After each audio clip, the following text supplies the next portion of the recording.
नमस्कार. टोरंटोच्या मराठी भाषिक मंडळाचा एक भाग सिनियर्स फोरम, मराठीतून आपण त्याला ज्येष्ठ नागरिक मंच म्हणू, त्यांच्यातर्फे आपला दर महिन्याला एक दो कार्यक्रम होतो. तो सादर करताना मला अतिशय आनंद होतो. हा कार्यक्रम मराठी मंडळाच्या फेसबुक पेजवरून स्ट्रीम होतोय, त्यामुळे जास्तीत जास्त लोकांना त्याचा फायदा घेता येईल अशी अपेक्षा आहे. आजचा कार्यक्रम चालू करण्यापूर्वी मला तुम्हा सगळ्यांना एक निवेदन करायचं आहे. आपण आता गेले कित्येक महिने पाहतो की भारतामध्ये कोविडने धुमाकूळ घातलेला आहे आणि 10,000 महिन्यावरून आपण करू तर काही शकत नाही, पण जास्तीत जास्त आर्थिक मदत आपण जेवढी करू शकू ती प्रत्येकाने करावी अशी माझी विनंती आहे. तुमच्यापैकी बहुतेक सगळ्या लोकांनी अगोदरच पैसे पाठवलेले असतील. कॅनडामध्ये महाराष्ट्र सेवा समिती आहे किंवा अमेरिकेमध्ये महाराष्ट्र फाउंडेशन आहे, त्यांच्यातर्फे सुद्धा अनेक लोकांनी मदत पाठवलेली आहे. पण आणखी तुम्हाला मदत पाठवता आली किंवा जर अजून पाठवली नसेल तर मदत तुम्ही जरूर भारतामध्ये कुठल्या ना कुठल्या तरी मार्गाने पोहोचवण्याची व्यवस्था केली तर जास्ती चांगलं होईल. कारण तुम्ही कुठल्याही मार्गाने पाठवलं तरी हरकत नाही, कारण म्हणतात ना, सर्वदेव नमस्कार केशव प्रति गच्छति. कुठल्याही मार्गाने पैसे पाठवले तरी ती भारतामध्ये कुठल्या तरी संस्थेला उपयोगी पडू शकते. आजचा जो आपला विषय आहे तो खूप वेगळा आहे. आत्तापर्यंत जे आपले विषय होते ते लीगल, फायनान्शियल, मेडिकल अशा पद्धतीचे होते. हा विषय आहे की रामायण आणि महाभारत यांचा कालखंड काय होता, यावर शास्त्रीय भूमिकेतून आपल्याला माहिती नितीन आपला देणार आहेत अटलांटाचे निलेश ओक. आपण साधारणपणे म्हणतो की रामायण महाभारत झालं बाबा केव्हा तरी 2-3-4 वर्षापूर्वी, तर त्याच्या मागे आपल्याला काही शास्त्रीय भूमिका आपली नसते की आपण सहज मी साधारणपणे अंदाज बांधतो. तर एक शास्त्रीय निकष लावून हे ज्या घटना घडल्या महाभारत आणि रामायण हे कोणत्या कालखंडामध्ये घडल्या त्या संबंधीची माहिती आपल्याला निलेश ओक देणार आहेत. तर त्यांची ओळख करून देण्यासाठी मी लीना भोळे यांना विनंती करतो. लीना. नमस्कार मंडळी. आज आपले पाहुणे वक्ते आहेत निलेश ओक. निलेश बद्दल मी प्रथम माझ्या भावाकडनं म्हणजे शिरीषकडनं ऐकलं, आणि माझा भाऊ आणि निलेश हे मुंबईच्या किंग जॉर्ज शाळेत वर्गमित्र होते. साधारण वर्षापूर्वी शिरीषने मला निलेशच्या रिसर्च बद्दल सांगितलं, आणि आता तर तो निलेशचा भक्त झाला आहे असं म्हणायला हरकत नाही. निलेशच्या मैत्रीचा त्याला फार अभिमान आहे. 3-1 महिन्यापूर्वी मी त्याला म्हटलं, निलेशला विचारून पहा, तो आपल्या सिनियर्स फोरम करता एखादं प्रेझेंटेशन करेल का. तसं शिरीषने निलेशला विचारलं आणि निलेशने लगेचच तशी तयारी दर्शवली. तर आजचा विषय आहे मुळगुण म्हणाल्याप्रमाणे शास्त्रीय भूमिकेतून रामायण व महाभारत यांचा कालखंड. Likely time periods of Ramayana and Mahabharat based on scientific analysis. आता निलेशची ओळख म्हणजे Nilesh Oak is an author, researcher, speaker and corporate consultant. He holds a BS, MS degrees in chemical engineering and an executive MBA. He is interested in astronomy, archaeology, geology, genetics, quantum mechanics, economics, ancient narratives, and philosophy. He has published 3 books and writes extensively on ancient Indian history. Nilesh helps Indians become aware of the deep antiquity of Indian civilization so that they may truly comprehend, present, or defend the grand narrative of India, unlike most other Indic researchers, because he builds it through scientific acumen and logical reasoning. He is adjunct faculty at the Institute of Advanced Sciences, Dartmouth, US. Nilesh published his first book, When Did Mahabharat War Happen? The Mystery of Arundhati in 2011. This book decisively falsified all claims for the Mahabharat War that the year of the Mahabharat War was after 4508 BCE. Objective testing done by Nilesh and his associates of the substantial astronomical evidence, almost 215 plus, contained in the Mahabharata text itself led to 5561 BCE as the year of the Mahabharat War. The Arundhati Vasishtha AV observation was decisive in disproving 96% of the existing claims of the year of the Mahabharat War. In 2014, Nilesh published his second book, The Historic Ram, Indian Civilization at the End of Pleistocene. Nilesh's third book is titled Bhishma Nirvana, an Astronomy Poison Pill. In this book, Nilesh employs 300 plus specific astronomy and associated observations from the Mahabharata text and tests them with scientific acumen and logical reasoning to arrive at 5561 BCE as the year of the Mahabharat War. Nilesh has talked on various other topics related to ancient Indian civilization. These talks are available on YouTube. The Seniors Forum of the Marathi Bhashik Mandal Toronto is indeed fortunate to have Nilesh give us a presentation on likely time periods for these two great epics, Ramayana and Mahabharata, based on scientific analysis by applying his analytical approach to various events. I would now like to invite Nilesh to give his presentation. नमस्कार. सगळ्यांनी आता रविवारच्या दुपारी हे join केल्याबद्दल सगळ्यांचे मी आभार मानतो, कारण हा विषय सगळ्यांनाच आवडेल असा नसतो, पण ॲटलिस्ट महाराष्ट्रीयन माणसाला आणि भारतीय माणसाच्या मनाशी असणारा असा असतो. आता लीनाताईंनी ऑलमोस्ट माझी गुड समरी दिलेली आहे, म्हणजे इतका मला चालेल की आता आपण लगेच प्रश्नोत्तरात जाऊया का, तर तरीही चालेल. सो मी आता एक असं ठरवलं, मी आता ह्या विषयावर अनेक आता 10 वर्ष मागचे लेक्चर्स देतोय आणि असं मला सुद्धा होतं की आता बहुतेक खूप दिली लेक्चर्स, रामायणावर दिली, महाभारतावर दिली, आता अनेक विषयावर मी नवीन अभ्यास केलेला आहे किंवा रिसर्च केलेला आहे. पण शेवटी असं होतं की एखाद्या विषयावर बोलताना तो ऑडियन्सला सुद्धा तो विषय थोडासा तरी माहीत असावा लागतो, ते देवाणघेवाण होण्याकरता.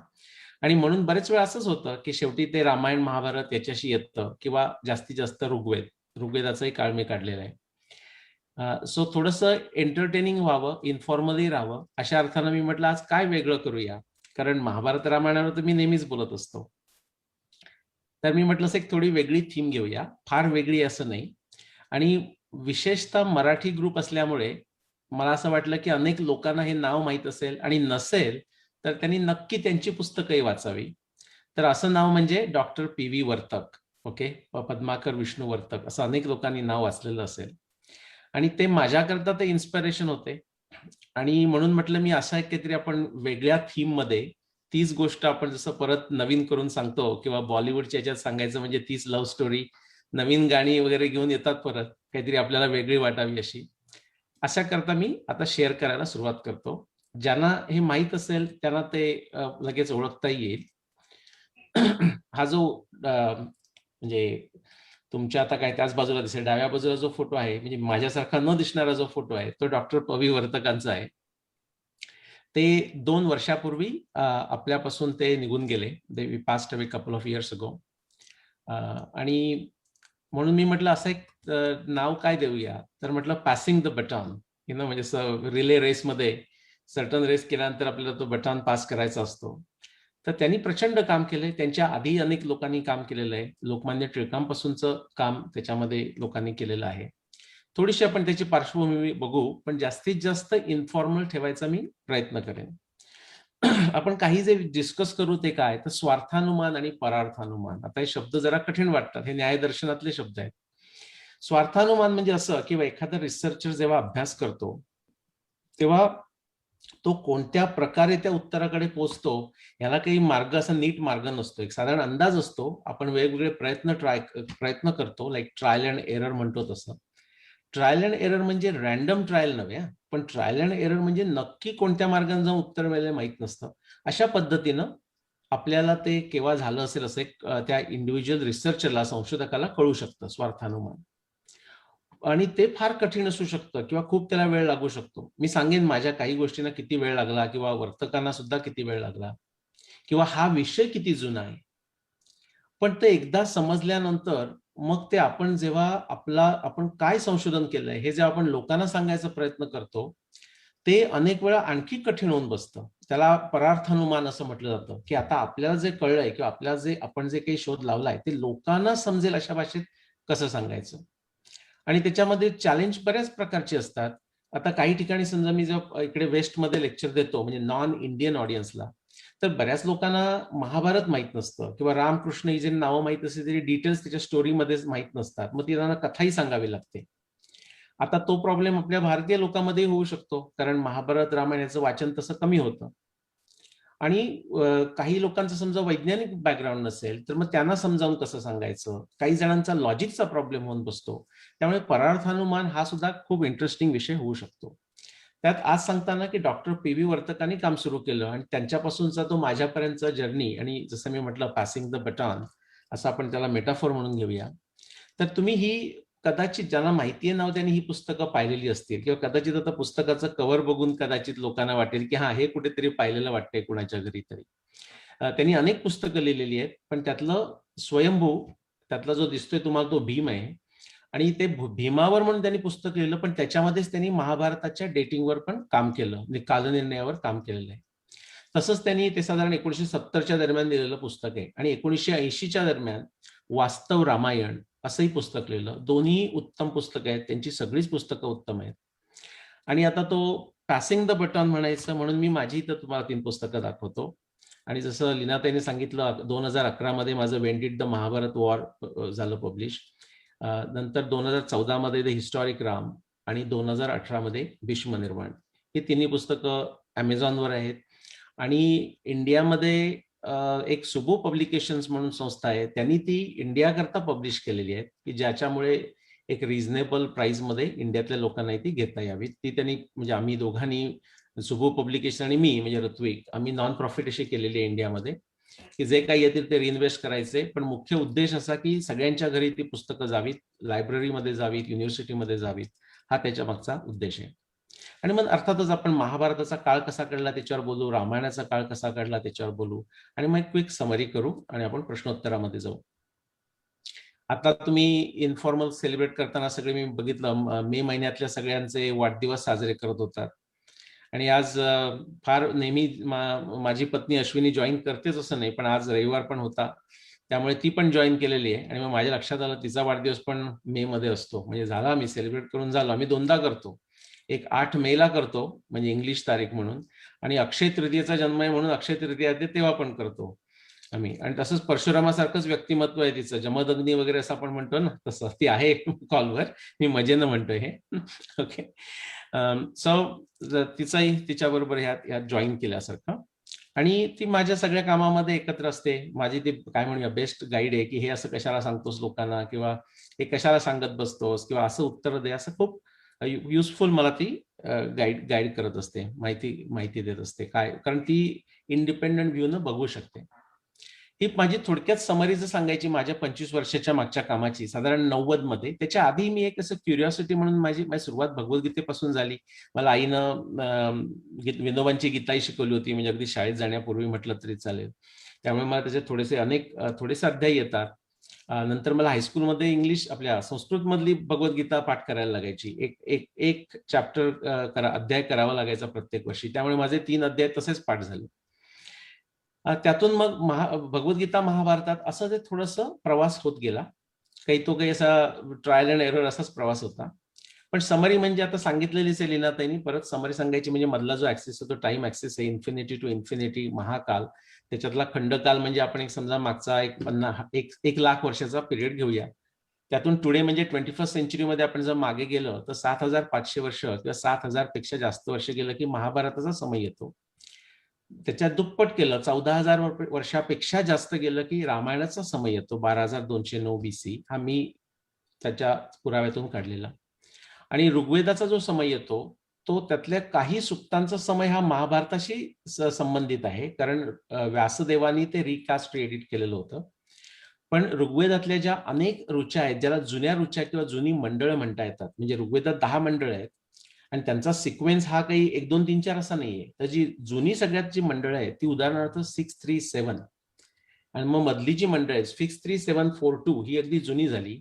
मग 63742 नंतर 589 ही साधारण मधली मंडळ म्हणता येतील आणि त्यानंतर मोठी अशी मध्ये गॅप झाल्यानंतर मंडळ 10 असं येतं. आणि जे पहिलं मंडळ आहे त्याच्यात जी सूक्त आहेत ती अति जुनी सूक्त आहेत, मधल्या पिरियड मधली सूक्त आहेत आणि अगदी शेवटची सूक्त सुद्धा पिरियड 1 मध्ये येतात. त्याच्यावरून त्यातल्या नद्यांची वर्णनं आणि आता आपल्या सध्याचा जो जिओलॉजी, जिओफिजिक्स, जिओकेमिस्ट्री, मॉर्फोडायनामिक्स ऑफ रिव्हर्स, हायड्रॉलॉजी असं जे संशोधन झालेलं आहे मागच्या 100, 150, 200 वर्षामध्ये, ते एकत्र आणल्यानंतर आपल्याला असं नक्की म्हणता येतं की ऋग्वेदातले काही भाग तरी नक्कीच 24,000 वर्षापेक्षा जुने आहेत. आणि महाभारताचं सांगितलंच तुम्हाला. सो सोपं व्हायला म्हणून मी 7चा पाढा सांगतो लोकांना की 7 एके 7, 7 2 14, 7 3 21, 7,000 वर्षापूर्वी महाभारत, 14,000 वर्षापूर्वी रामायण आणि 21,000 वर्षापूर्वी नक्की ऋग्वेद असं म्हणता येतं. त्यानंतर मागच्या 10 वर्षामध्ये आपण म्हणूया मी वेगवेगळ्या वैज्ञानिक शाखामध्ये जर काही पुरावा मिळत असेल तर तो एकत्र आणून आणि त्याचा जर आपल्याला हे रामायण, महाभारत किंवा ऋग्वेद किंवा इतर आपले ग्रंथ यांच्याशी जर संबंध लावता येत असेल आणि आपण म्हणतो ना ऑब्जेक्टिव्हली टेस्ट करता येतं, इम्पेरिकल टेस्टिंग, असं करून मी जेव्हा केलं अनेक विषयाबद्दल, हजारो प्लस पुरावा आहे, प्रचंड पुरावा आहे. हा सगळा पुरावा ही आत्ताची तुम्हाला मी टाइमलाईन दाखवतोय त्यालाच सपोर्ट करतो. ह्याच्या एकतर तो पुरावा याला सपोर्ट करतो किंवा या डेट्स बद्दल तो पुरावा काही बोलतच नाही, पण कुठचाही पुरावा याच्या विरुद्ध गेलेला नाही. ओके, म्हणजे लॉजिकल, तार्किक दृष्ट्या कुठेही विरुद्ध गेलेला नाही मागच्या 10 वर्षामध्ये. त्याच्याच मध्ये आता ह्या कॉन्टेक्स्टमध्ये तुम्ही जर युरोपियन एनलाइटनमेंट बघितलं तर काय पटकन लक्षात येतं की युरोपियन एनलाइटनमेंटच्या मागे त्यांनी जेव्हा जगात मध्ये सगळीकडे कॉलनीज सुरू केल्या, साऊथ अमेरिका, इंडिया, चायना, तेव्हा त्यांना जे प्रचंड ज्ञान मिळालं त्याची आपल्याला महत्व वाटतं असं नाही. आपण म्हणतो काय त्या संस्कृतमध्ये काहीतरी श्लोकासारखं लिहिलेलं आहे, पण ते घेऊन गेले, सगळ्या भारतातून घेऊन गेले, चायनामधून घेऊन गेले आणि त्याचा त्यांना प्रचंड फायदा झाला. अर्थात त्यांनी त्याचा वापर पण केला आणि त्याच्या अनेक गोष्टी आपल्याला त्याच्या फायद्यासारख्या झाल्या. सायन्स अँड टेक्नॉलॉजी, म्हणजे हे झूम अगदी आपला जो कॉल चालला आहे हा त्याचाच आउटकम आहे. पण हे लक्षात ठेवायला पाहिजे की त्याची अनेक गोष्टींची जी फाउंडेशन्स आहेत ही नक्की भारतामधून आलेली आहेत. त्याच्यामध्ये काही हा असा सरप्राईज विषय नाहीये आणि तो आजचा विषय नाहीये. त्याचे काही नेगेटिव्ह गोष्टी सुद्धा झाल्या. त्यातली एक मुद्दा मी सांगू इच्छितो की ती म्हणजे आर्यन इन्व्हेजन थिअरी असा जो गाढवपणा अनेक वर्ष आपल्यावर लादलेला आहे आणि इतका तो इंटरनलाइज झालाय की अजूनही आपल्यातली अनेक लोक तो बिलीव्ह करतात. म्हणजे मला आश्चर्य वाटणार नाही आता आपल्या ह्या ग्रुपमध्ये समजा आणखी काही 5-10 लोक असतील की ते म्हणतात हो आर्यन इन्व्हेजन झालं, तर आश्चर्य वाटणार नाही. पण याच्या बाबतीमध्ये कोणताही पुरावा उपलब्ध नाही. पण प्रॉब्लेम काय झालाय, आता बऱ्याच आपल्या प्रो इंडिक संशोधकांना सुद्धा आर्यन इन्व्हेजनचा मूर्खपणा कळलेला आहे. पण आर्यन इन्व्हेजन करताना जो ब्रिटिश म्हणा किंवा युरोपियन म्हणा यांनी त्याच्या मागच्या त्यांच्या ज्या डॉगमाज होते, त्यांच्या जे अंधश्रद्धा होत्या की 4000 BC मध्येच पृथ्वीचं निर्माण झालं, त्या तशाच राहिल्या आहेत अजून. म्हणजे आर्यन इन्व्हेजन गेलं तरी सुद्धा आपले भारतीय संशोधक सुद्धा जेव्हा संशोधन करायला जातात आणि जरी पुरावा प्रचंड उपलब्ध असला की जो सांगतो की आपली जी पुरातनता ही फार प्रचंड आहे, तरी सुद्धा जनरली माझा जो मागच्या 10 वर्षातला अनुभव आहे तो असा आहे की फारच थोडे, म्हणजे एका हाताच्या मोजण्या इतके जर लोक सोडले तर बाकी सगळी लोक ही साधारण 8000 BC आणि नंतर म्हणजे मागच्या 10,000 वर्षामध्ये अडकून पडलेली आहेत. त्याच्या पुढे जायची त्यांची हिंमत होत नाही, धडाडी नाही जरी पुरावा असला तरी. अशी एक थोडीशी दारुण परिस्थिती आहे. त्या परिस्थितीमध्ये तुम्ही बघायला लागलात की तुम्हाला हे माझं जे संशोधन आहे त्याचं थोडंसं महत्व जास्त लक्षात येईल. आता आपल्या सगळ्यांकरता असा प्रश्न आपण विचारला की आता हे आपण समजून घेणार आहोत, आपल्याला पाहिजे ती गरज आहे का? तर एक ह्या 3 गोष्टी आहेत, या भगवद्गीतेमध्ये येतात, सगळ्या आपल्या ह्याच्या सिव्हिलायझेशनल स्टडीज मध्ये येतात की श्रद्धा, संशय आणि जिज्ञासा. श्रद्धा पण पाहिजे, कारण कशावरच जर श्रद्धा नसेल तर प्रॉब्लेम आहे. आपण विमानात बसतो तर काय प्रत्येक वेळी आपण पायलटला जाऊन भेटत नाही किंवा त्याचं सर्टिफिकेट चेक करत नाही, पण आपल्याला एक अशी श्रद्धा असते की एअरलाईन कंपनीनं चांगला जॉब केला आहे, त्या माणसाला ते विमान चालवता येतं, त्याला कुठे जायचं माहिती आहे. ही जी एक श्रद्धाच आहे, खरी खरी अंधश्रद्धा आहे. तो ड्रंक माणूस पण असू शकतो तिथे, आणि असं होतं सुद्धा कधी कधी. पण मुद्दा असा की श्रद्धा ही लागतेच. एखाद्या माणसा, आपण एक रिसर्च पेपर वाचला, तो खरा कदाचित तो चुकीचे असेल, पण आता तरी आपण ते फेस व्हॅल्यूवर ऍक्सेप्ट करतो की त्यातला जो पुरावा आहे तो खरोखर आहे. म्हणून एक श्रद्धा पाहिजे, संशय पण पाहिजे. नाही तर नुसतं सगळं श्रद्धेवर घेतलं तर काय, हा एक माणूस म्हणाला तर ते पण बरोबर, दुसरा माणूस म्हणाला ते पण बरोबर, असा सावळा गोंधळ होतो. आणि जिज्ञासा पाहिजे, म्हणजे काय तर स्वतः सुद्धा आपण त्याच्यात एखादा जर प्रश्न स्वतःला असेल तर नुसता दुसऱ्याला विचारून त्याच्यात काही अर्थ नाही, त्याचा स्वतः काहीतरी प्रयत्न केला पाहिजे. या 3 समजा ज्या गोष्टी सांगितल्या मी तुम्हाला. संशय, तर संशयामध्ये आता कृष्ण म्हणतो संशयात्मा विनश्यती, पण तो जो संशय म्हणतोय कृष्ण, तो मनाचा संशय आहे. म्हणजे असं कसं होईल, असं होऊ शकत नाही, म्हणून हा सगळा मूर्खपणा आहे, हा झाला मनाचा संशय. त्याच्याऐवजी बुद्धीचा संशय म्हणजे, अच्छा असं म्हणतात का, पुष्पक विमान होतं का रामायणाच्या काळात? अरे मागच्या 400 वर्षापर्यंत, 200 वर्षापर्यंत कुठेच विमान नव्हतं, सडनली पुष्पक विमान कुठून आलं? हे कसं काय झालं असेल, असेल का खरं? बघूया आपण एकदा वाल्मिकी रामायण वाचून, त्यात काय मिळतात पुष्पक विमानाची वर्णनं, त्याचा काही आजच्या विमानाशी संबंध दिसतोय का? असा समजा तुम्ही जर विचार सुरू केला तर तो बुद्धीचा संशय झाला, की त्यात तुमची प्रगती होऊ शकते, आपल्या ज्ञानाची प्रगती होऊ शकते. श्रद्धा सुद्धा अनेक प्रकारची आहे. तुम्ही जर 17 अध्याय वाचला असेल, त्रिविधा भवती श्रद्धा, देहिनांसा स्वभावजा, सात्विकी राजसी चैव तामसी चेतिताम शृणु. श्रद्धा सुद्धा 3 प्रकारची आहे, दान 3 प्रकारचं असतं, यज्ञ 3 प्रकारचा असतो, सगळंच 3 प्रकारचं. सत्व रजतम, त्यातली आपल्याला श्रद्धा सत्व प्रकारची पाहिजे.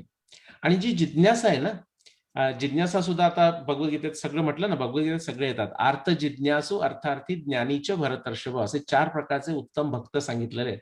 त्यातले जे अगदी सगळं सोडून जे विज्ञानाच्या मागे कास लावून जे काही शोध लावायला जातात ते जिज्ञासू भक्त होतात. ओके, त्यात सुद्धा म्हणून काय गरज आहे, कुतूहल, म्हणजे नुसती आयडल क्युरिओसिटी असून उपयोगाची नाही, नुसते प्रश्न विचारून उपयोगाची नाही, तर त्याच्याकरता ज्याला आपल्याला जे पॅशन वाटतं त्याच्याबद्दल संशोधन करणं गरजेचं आहे, आपलं काम करत असताना करण्याचं गरजेचं आहे. आणि जर तुमची फॅसिलिटी अशी असेल की तुम्ही करू शकत असाल तर नक्कीच करा. आणि आणखी एक मुद्दा, सप्रयोजन म्हणजे असं की एखादा प्रश्न, अशाच प्रश्नावर तुम्ही काम करा किंवा अशाच प्रश्न कुणाला विचारा की त्या प्रश्नाचं उत्तर मिळाल्यानंतर त्याचा काहीतरी पुढे फायदा होतो. आता काही लोक मला विचारतात, का हो सांगा, तुम्ही महाभारताचा अभ्यास केलाय ना, भीष्माची उंची किती होती? आता त्याचं मला उत्तर माहित नाही, पण त्याच्या पुढचा प्रश्न असा, भीष्माची उंची घेऊन तुम्ही करणार काय पुढे? सो प्रश्न सुद्धा असा असावा की त्याच्यामुळे काहीतरी पुढे फायदा व्हावा. अशा या 3 महत्वाच्या गोष्टी आहेत. त्यामुळे कर्मशक्ती मिळते, फलप्राप्ती मिळू शकते, ज्ञानतृप्ती होते. हा जो लोअर जो कॉर्नर आहे तो विनाश आहे, त्याचं कृष्णानं त्याचं वर्णन केलेलं आहे. म्हणजे तामसिक श्रद्धा किंवा मनाचा संशय किंवा नुसतंच आयडल क्युरिओसिटी पण कर्म काही करायचं नाही, तर त्याच्यात त्याने म्हटलेलं आहे, अज्ञश्च अश्रद्ध धानश्च संशयात्मा विनश्यती. या लोकी पण त्याला काही समाधान नाही, दुसऱ्या लोकी पण काही समाधान नाही, असं जर संशय असेल तर. आता आपण वर्तक आणि ओक असं जर मी आज मेटाफोर म्हणून वापरायचं म्हटलं त्याच्यावर येऊया. तर महाभारताचं जे वर्तकाने काढलेलं वर्ष आहे 1970 मध्ये, ते 5561 BC आहे आणि मी काढलेलं वर्ष 5561 BC आहे. तर आता लोक म्हणतील तुम्ही नक्की काय दिवे लावलेत? ओके, त्यांनी 1970 मध्ये करून ठेवलेलं आहे. त्याच्यामध्ये काय फरक आहे आपण बघू. पण इनफॅक्ट मी जेव्हा मी कॅनडात होतो, म्हणजे एडमंटनला, आणि शिरीषची माझी एडमंटन मधली पण भेट आहे, बाय दी वे लीनाताई, you know. So yes yes yeah so आणि शिरीष पण मला वाटतं आज जॉईन करणार आहे किंवा केलं नसेल. तर 5561 हे वर्ष, म्हणजे मी जेव्हा याच्या कॅनडामध्ये माझं मास्टर्स करत होतो आणि सहजच त्या रदरफोर्ड लायब्ररीत गेलो आणि महाभारताचं भांडारकरचं वाचत होतो, त्यामध्ये हा मला एक रेफरन्स मिळाला, जो अरुंधतीचा रेफरन्स तुम्ही उल्लेख केला तो. आणि मग तिथे प्रोफेसर मुर्डेश्वर म्हणून होते, म्हणजे ते शिरीषला माहित असतील. तर त्यांच्याकडे मी गेलो, म्हटलं काका हे असं आज मी वाचलं, असलं काही तुम्हाला माहिती आहे का? तर त्यांचे थोडंसं डायबिटीस होतं त्यांना आणि त्यांची थोडीशी दृष्टी अधू व्हायला लागली होती त्यावेळी. पण ते उठले आणि त्यांच्या ज्या घरातल्या जे प्रचंड बुकशेल्फ होती त्याच्यामध्ये गेले आणि बरोबर तरी त्यांनी असं पुस्तक पुल केलं आणि ते मला दाखवलं. आणि ते म्हणजे पविवर्तकांचं स्वयंभू असं होतं. हे कदाचित साधारण 93, 94, 95 या दरम्यान झालेलं असेल. आणि तिथून माझी सुरुवात झाली. त्याच्यात त्यांचं वर्ष 5561 होतं. पण अर्थात माझी जी स्टाईल आहे त्याप्रमाणे मी असा म्हणजे कोणीही जर महाभारतावर संशोधन केलेलं असेल आणि तारीख काढलेली असेल तर त्याचा मी अभ्यास करायला लागलो. त्याच्यामध्ये वर्तकांचं काम मला जास्त आवडलं. अनेकही काहीच आणखी लोकांनी काम केलेलं, खूप चांगलं काम केलेलं आहे. लेले शास्त्री, आता हा मराठी ग्रुप आहे म्हणून मी तुम्हाला सांगतो, हे काही मुद्दाम आपला काहीतरी बायस आहे असं नाही की म्हणून मराठी. पण मला जे मागच्या 30 वर्षामध्ये ज्या महाभारतामध्ये जे अत्यंत सुंदर काम केलेलं आहे, आणखी इतरही नॉन मराठी लोकही आहेत, पण म्हणजे अक्षरशः अमेझिंगली असे झाले आहेत की आता पविवर्तक घ्या किंवा भारतरत्न पांडुरंग वामन काणे घ्या किंवा शंकर बाळकृष्ण दीक्षित म्हणजे ग्रेटेस्ट ॲस्ट्रॉनॉमर, लोकमान्य टिळक.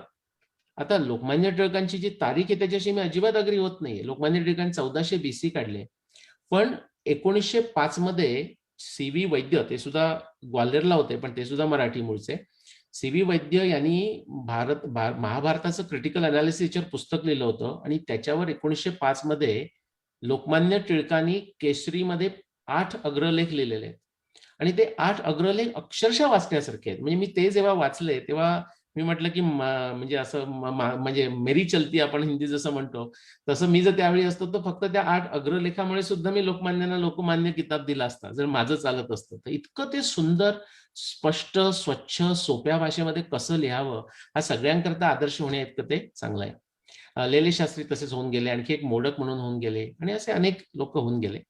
पण त्या सर्वांमध्ये सुद्धा मला त्यावेळी वर्तकांचं जे काम होतं आणि ते पहिलं पुस्तक त्यांनी मुर्डेश्वरांनी दाखवलं म्हणून म्हणतोय असं नाही म्हणत आहे.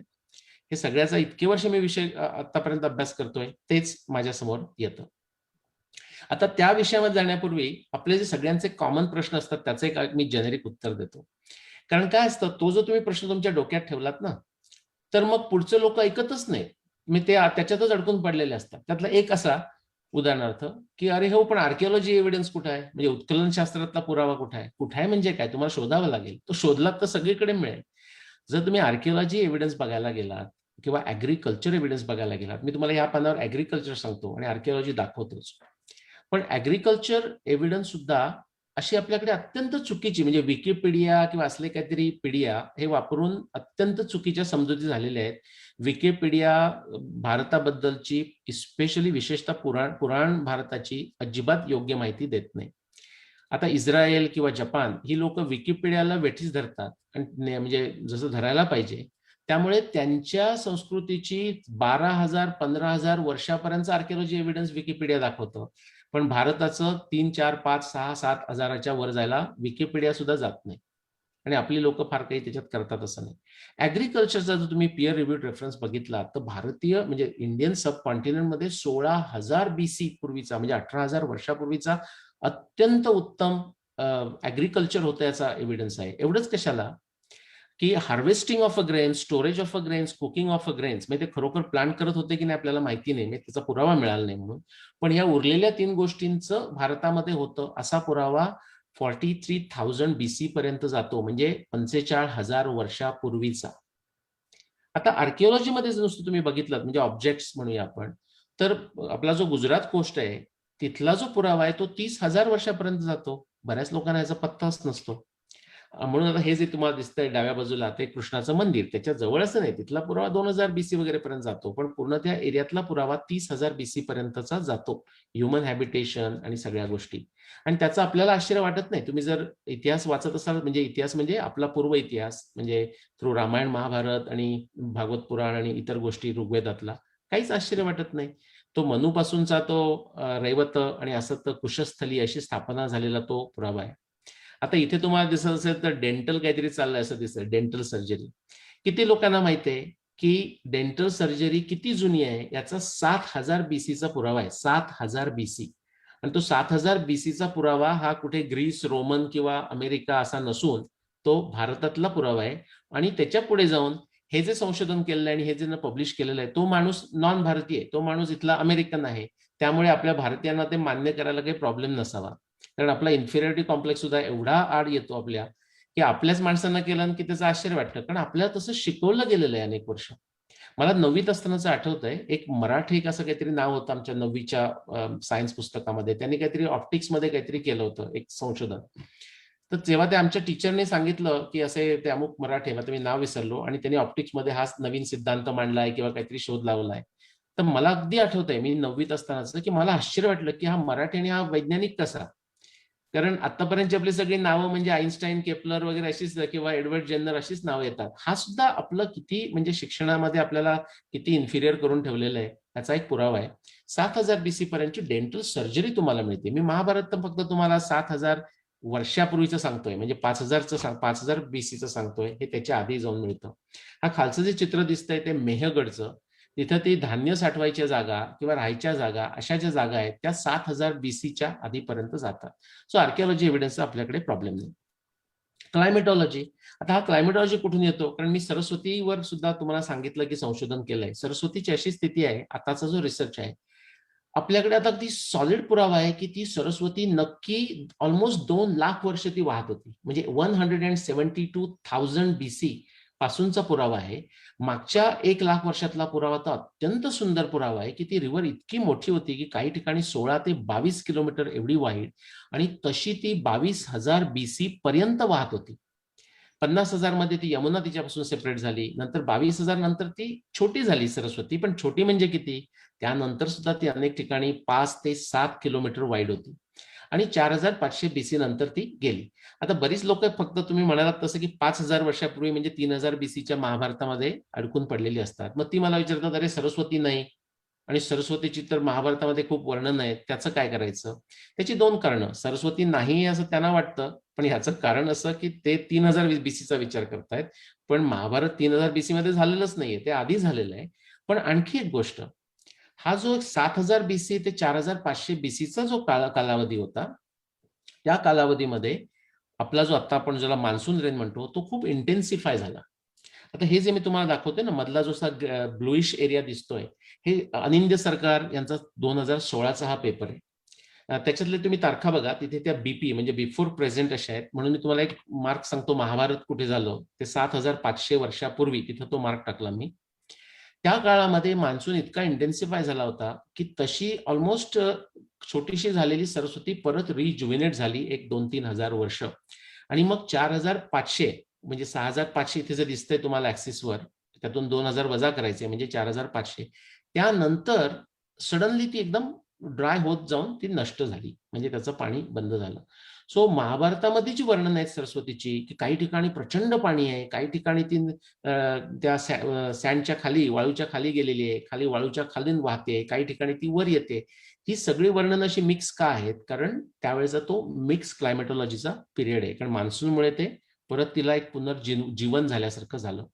हा पुरावा कुठून आलाय? सगळ्या ठिकाणून आलाय. समुद्रातला पुरावा आहे, अगदी डाव्या बाजूला बघितलात तर. मध्ये जो आहे तो जमिनीवरच्या लेक्सचा पुरावा आहे, आणि जर उजव्या बाजूला गेलात तर तो लँडवरचा पुरावा आहे, हरप्पा सिव्हिलायझेशन मधला. ओके, ओशनोग्राफी आपण बघूया. आता ओशनोग्राफी म्हटलं महाभारताच्या संदर्भामध्ये तर काय लक्षात येईल? द्वारका. कारण महाभारत युद्ध झाल्यानंतर 36 वर्षांनी द्वारका फ्लडिंग अँड डिस्ट्रक्शनमुळे ती पाण्यात गेली. रामायणाचा विचार केला तर नलसेतू येतो, म्हणजे नलसेतू करता काय पाहिजे. आता त्याच्याकरता तुम्हाला दाखवतो की ओशनोग्राफीचं काय होतं. आता आपण वर्तकांची तारीख घेऊया. म्हणजे असं मी जेव्हा एक शोध लावत होतो, अरुंधती वसिष्ठ हा माझा मुख्य विषय होता, पण ते सुरू असताना मी ह्या बाकी गोष्टींचा वर्तकांची पुस्तकं आणि इतर महाभारत रिसर्च असलेल्या लोकांची पुस्तकं घेऊन मी प्रयत्न करत होतो की बाकी पुरावा मिळतो का.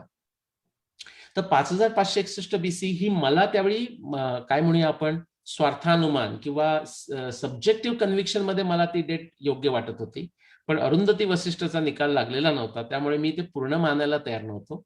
पण अशाच वेगवेगळ्या तारखा घेऊन मी म्हटलं की समजा आपण धरून चालू, जसं आपण मॅथमध्ये म्हणतो let X be the answer, तसं सायन्समध्ये पण आपण म्हणतो things can be assume without supposing them to be true, आणि मग नंतर चेक करायचं खरोखर ते आपलं अझम्पशन बरोबर होतं का. तर 5561 ही वर्तकांची आपण तारीख घेऊया. त्याच्यामध्ये महाभारत सांगतं की 36 वर्षांनी हे झालं, द्वारका बुडाली. मग द्वारकेची तारीख आली 5525. आता प्रश्न असा की तशा प्रकारचा काही पुरावा आहे का आपल्याकडे, आणि तो ऑब्जेक्टिव्हली टेस्ट करता येतो का इंद्रिय प्रामाण्याने. त्याचं उत्तर असं की प्रचंड पुरावा जगभर पसरलेला आहे. जगभर पसरलेला आहे, म्हणजे फक्त द्वारकेकरता नाही. आता क्रिकेट खेळणाऱ्यांना वेस्ट इंडिज माहिती आहे, तुम्ही वेस्ट इंडिजमध्ये गेलात बार्बाडोसमध्ये तर तिथे तुम्हाला पुरावा मिळतो. जर जिथे युरोप आणि इंडिया एकत्र कनेक्ट होतात इस्तंबूलला, तिथे तुम्हाला पुरावा मिळतो. अर्थातच पश्चिम किनाऱ्यावर मिळालाच पाहिजे पुरावा द्वारकेच्या, नाहीतर त्या पुराव्याचा उपयोग नाही जगभर मिळून. तसंच पूर्व किनाऱ्याला सुद्धा मिळतो आणि हा अत्यंत नवीन पुरावा आहे, म्हणजे लेस दॅन काय म्हणूया आपण 1 वर्षापेक्षा कमी काळातला हा शेवटचा पुरावा आहे. आणि इतर जगभर अनेक पुरावे आहेत, पण त्याबद्दल मी बोलणार नाही. ईस्ट कोस्ट ऑफ मेनला तुम्हाला दिसतो, ऑस्ट्रेलियामध्ये दिसतो, बरोबर ह्याच टाइम पिरियड करता 7500 वर्षापूर्वी. त्यातले जे ब्लू दिसतात ते मी तुम्हाला पटकन दाखवणार आहे. आता आपण कॅरिबियनमध्ये जाऊया. बार्बाडोस आणि आणखी 7 जागा, आणि त्याच्यात तुम्हाला आता आपण कॅनडातले सगळे बरेचसे लोक आहेत, पण शिरीष असेल तर त्यालाही ते ऐकायला आवडेल आणि त्याने आधी ऐकलंही असेल की हा जो रिसर्च मी तुम्हाला आता दाखवतोय ना, हा युनिव्हर्सिटी ऑफ अल्बर्टा एडमंटन मध्ये झालेला रिसर्च आहे. म्हणजे मी पण तिथेच माझी मास्टर्स केली आणि बरोबर त्याच वेळी ऍक्च्युली 1995चा हा पेपर आहे. पॉल ब्लँचॉन आणि रायन स्मिथ, मला वाटतं, if I am saying the name right, जिओलॉजीमध्ये. त्यांनी एक सुरुवात बार्बाडोसमध्ये केली आणि आणखी 7 लोकेशन. आणि काय दाखवतं, या सगळ्या 7 लोकेशनमध्ये जसं आता आपलं LGM जर तुम्हाला माहित असेल, लास्ट ग्लेशियल मॅक्झिमम, म्हणजे खूप थोडंसं कोल्ड झालेलं नॉर्थ युरोपमध्ये स्पेशली, आणि जो गल्फ स्ट्रीम होता तो थोडासा ब्लॉक झालेला, त्यामुळे बऱ्याच म्हणजे इंग्लंड वगैरे, नॉर्वे, जर्मनी, बरेच पार्ट्स जे होते तिथे सगळीकडे ग्लेशियर्स होती, जसं नॉर्थ अमेरिकामध्ये ग्लेशियर्स होती. आणि त्यावेळी जसं मग ते जेव्हा मेल्ट व्हायला लागलं, LGM संपला आणि हळूहळू समुद्राच्या पातळ्या वाढायला लागल्या, त्या स्मूथली वाढत होत्या. पण मध्ये जे तुम्हाला CRE दिसते ना, 1, 2, 3, this stands for catastrophic rise event. Suddenly मध्ये अचानक प्रचंड पाण्यामध्ये वाढ झाली, इन्स्टंटेनियसली, म्हणजे फ्लड होतो, सुनामी होते, तशा प्रकारचा. आणि त्यातला जो CRE3 आहे तो आपल्या द्वारकेकरता महत्वाचा आहे. त्याचा जो टायमिंग आहे 7.6, म्हणजेच त्याला ट्रान्सलेट केलं तर 5600, म्हणजेच 5525 BCE प्लस मायनस 100 वर्ष समजा. त्यावेळी अचानक 6.5 मीटर्स प्लस मायनस 2.5 मीटर्स इतकं पाणी बार्बाडोस कॅरिबियन एरियाजमध्ये वाढलं. याची आपल्याकडे पुरावा आहे, याची आपल्याकडे त्याची नोंद आहे. हा पुरावा नंबर 1 आपण म्हणूया. आणि तुम्हाला समजण्याकरता महाभारताचा समय हा तिथे जिथे CRE झाला, तिथे सडनली जे पाण्याचा गश झालं 6.5 मीटर्स, म्हणजे कल्पना करून बघा, 7×18 20 फुटापेक्षा सडनली समुद्राचं पाणी वर गेलं, 20 फुटापेक्षा. That is what is been observed in 7 places, 7 जागा. आता आपण युरोप आणि एशियाच्या जिथे जॉईंट होतो, इस्तंबूल म्हणजे टर्की सध्याची, तिथं जर आपण आलो तर काय दिसतं आपल्याला, तिथे सुद्धा हाच इफेक्ट झाला. अचानक समुद्राची पाण्याची लेवल वाढल्यानंतर अटलांटिकचं पाणी मेडिटेरियनचं एगियन सीचं मर्मरा सी, आणि ते मग जे मधले जे बोस्फोरस जे चॅनल आहे इस्तंबूलच्या इथे, ते फोडून जे सॉल्टी वॉटर आहे ते दुसऱ्या बाजूला, म्हणजे आता जो ब्लॅक सी आहे तिथे पडायला लागलं. ही गोष्ट इन्स्टंटेनियस झाली आहे, अक्षरशः इन्स्टंटेनियस झाली. हे जे मी तुम्हाला काम दाखवतोय, हे 2 जिओलॉजिस्ट कोलंबिया युनिव्हर्सिटीचे, रायन अँड पिटमन. आणि तुम्हाला एक मजा वाटेल की हे काम माझ्या दृष्टीस कोणी आणून दिलं असेल, तर टेनेसी स्टेट इथल्या तुरुंगात असलेला एक कैदी आणि तो त्या तिथे तुरुंगात असताना त्याने माझं पुस्तक वाचलं. आता ते का वाचलं हे मला माहिती नाही, कुठच्या काय कॉन्टेक्स्ट, आणि अमेरिकन आहे तो बाय द वे. त्याने मला फोटो पाठवून त्याच्या स्वतःचे ते कैद्याचे कपडे वगैरे होते, आणि त्याच्यात त्याने हे पुस्तक त्याने काहीतरी कारणामुळे वाचलेलं होतं रायन पिटमनचं, आणि त्याने माझं पुस्तक वाचल्यावर त्याच्या डोक्यात असं आलं, हे पण 5525, हे 5561, म्हणून त्याने माझा त्या पुस्तकातला ईमेल ऍड्रेस घेऊन त्याने मला ईमेल केला. मी तो he was steel in that. आणि त्याच्यामुळे, म्हणजे थँक्स टू हिम, आता मी माझ्याकडे ईमेल आहे त्याची, पण मी तर नाव विसरलो, थँक्स टू हिम, त्यामुळे मला हे पुस्तक कळलं. हे 1998 मध्ये पब्लिश झालं, पण मला कळलं ते 2011च्या नंतर ऍक्च्युली. ओके, सो हा जो पुरावा आहे त्यातला तुम्हाला लक्षात यावा म्हणून मी हे ॲरो टाकतो. ती जी व्हर्टिकल लाईन आहे ती इसेन्शियली 7550 BC ची आहे, की त्यावेळी सडनली जो ब्लॅक सी होता, म्हणजे त्यावेळी ब्लॅक सी नव्हताच, त्यावेळी एक छोटं गोड पाण्याचं आपण म्हणतो तसं तळं होतं, त्याचं हे खारं पाण्याचा समुद्र हा जो निर्माण झाला, हा बरोबर तो 5550 BC च्या वेळी झालेला आहे. आणि इथे तुम्हाला जे नंबर दिसत आहेत ना, 1 2 3 4 5 6 7 8 9, हे रायन आणि पिटमन यांनी 9 वेगवेगळे प्रकारचे पॅरामीटर्स वापरून ते सिद्ध केलेले आहे. This is very interesting. आता आपण द्वारकेला येऊया. तर द्वारकेला जर आपण बघितलात, हे सुद्धा 6 ते 30 असे वेगवेगळे रिसर्च पेपर्स आहेत. त्याचा कंबाईन इफेक्ट जो मी तुम्हाला दाखवतोय तो हा ग्राफ दाखवतोय मी तुम्हाला. या ग्राफमध्ये काय दिसतंय, तर वर आपल्याला हे दिसतंय काय, वर तो टायमिंग दिसतोय. इथे 2000 म्हणजे आता आपण इथे आहोत, तिथून नंतर 0 म्हणजे तिथे, आणि इकडे हे BCE झाले. आणि पाण्याची पातळी किती वर वाढली त्याच्याकरता मी ते समजावं म्हणून मी तुम्हाला मार्क्स टाकतो. आणि महाभारताचा समय कुठे म्हणून मी तो परत आपला स्टार टाकतो. तर बरोबर त्या 6000 आणि 5000च्या मध्ये 5500 म्हणजे 5561 BC आणि द्वारका 5525 BC म्हणजे तिथेच. पश्चिम किनाऱ्यावर म्हणजे पश्चिम म्हणजे अरेबियन समुद्रातला हा पूर्ण डेटा आहे, combine data of 6 to 30 different studies. त्या 6 मिलेनियमच्या मध्ये म्हणजे 5525 BCच्या वेळी सडनली अचानक 15 मीटर, जसं आपण तिकडे 6.5 मीटर बघितलं तसं 15 मीटरनं पाणी उंच गेलं समुद्राचं, आणखी वर गेलं 15 मीटर. आणि पुढच्या मिलेनियमच्या पहिल्या भागामध्ये आणखी 8 मीटर गेलं. इनफॅक्ट ते इतकं गेलं की आत्ताची जी समुद्राची पातळी आहे त्याही पेक्षा ते 3 मीटर वर गेलं. आत्ता जी समुद्राची पातळी ही MSL जिथं लिहिलंय तिथे आहे त्याच्यावर ते 3 मीटर गेलं. आणि त्यानंतर ते तिथे तसंच राहिलं साधारण एक 2000-3000 वर्ष.